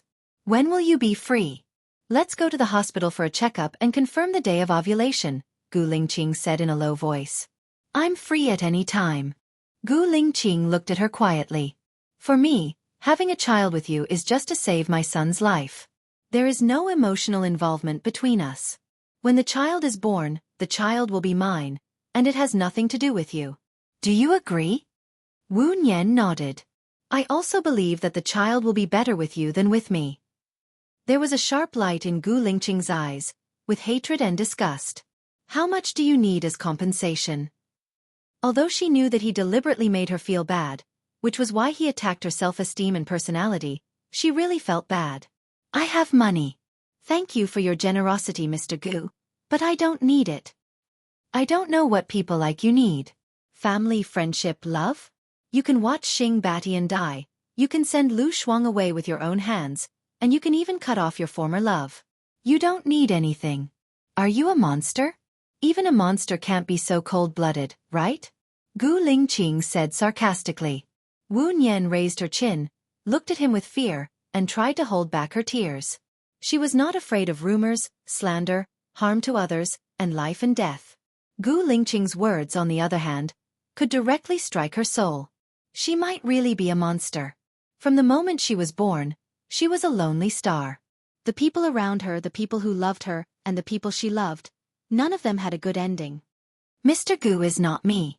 Of course, you don't know what I need, and you don't need to know what I need. Wu Nian said coldly. Before I met you, I never regretted anything. After I met you, I regret everything I did, Gu Lingqing said sharply. Do you regret everything? Wu Nian's strong will was broken into pieces by him. She knew that if she stayed any longer, she would only be weak and crying. There was no need to show these things. She lowered her eyes, stood up and said coldly, I will go to the hospital for a checkup today, and I will inform Mr. Gu when the results come out. She couldn't wait to turn around. Her tears flowed uncontrollably and fell on the dog. Perhaps the dog also felt its owner's pain, and it barked. Wu Nian rubbed the dog, quickly got on the boat, entered the cabin, put down the dog, and operated the computer. Gu Lingqing said that she was a monster. She was a monster. After he met her, there was nothing he didn't regret. That's right. Ever since he met her, nothing seemed to be good. Even if she had tried hard and struggled, in the end, nothing was good. Now, her child was also sick. When Xiao Yan was alive, she didn't fulfill her responsibility as a mother. If Xiao Yan died, she wouldn't let him die alone. Maybe, after death, she could take care of her child. Tears streamed down Wu Nian's face as she designed the return route. The screen sounded an alarm, and she realized that because she left in a hurry, the ladder wasn't retracted. She pressed the button, and the ladder automatically retracted. The boat also started to move, and began to return. She stood at the window of the cabin and looked at the house. Gu Lingqing didn't come out. He was cold, as if no one lived in the house, as if she was no longer in his heart. Wu Nian cried quietly, looking up at the blue sky. Is a person's fate predestined?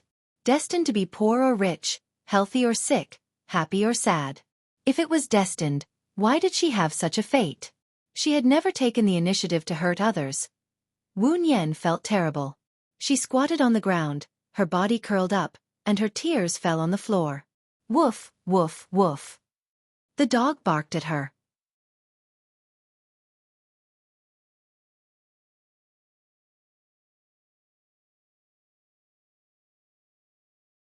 Chapter 408. It was already 5 o'clock in the afternoon when she reached the shore.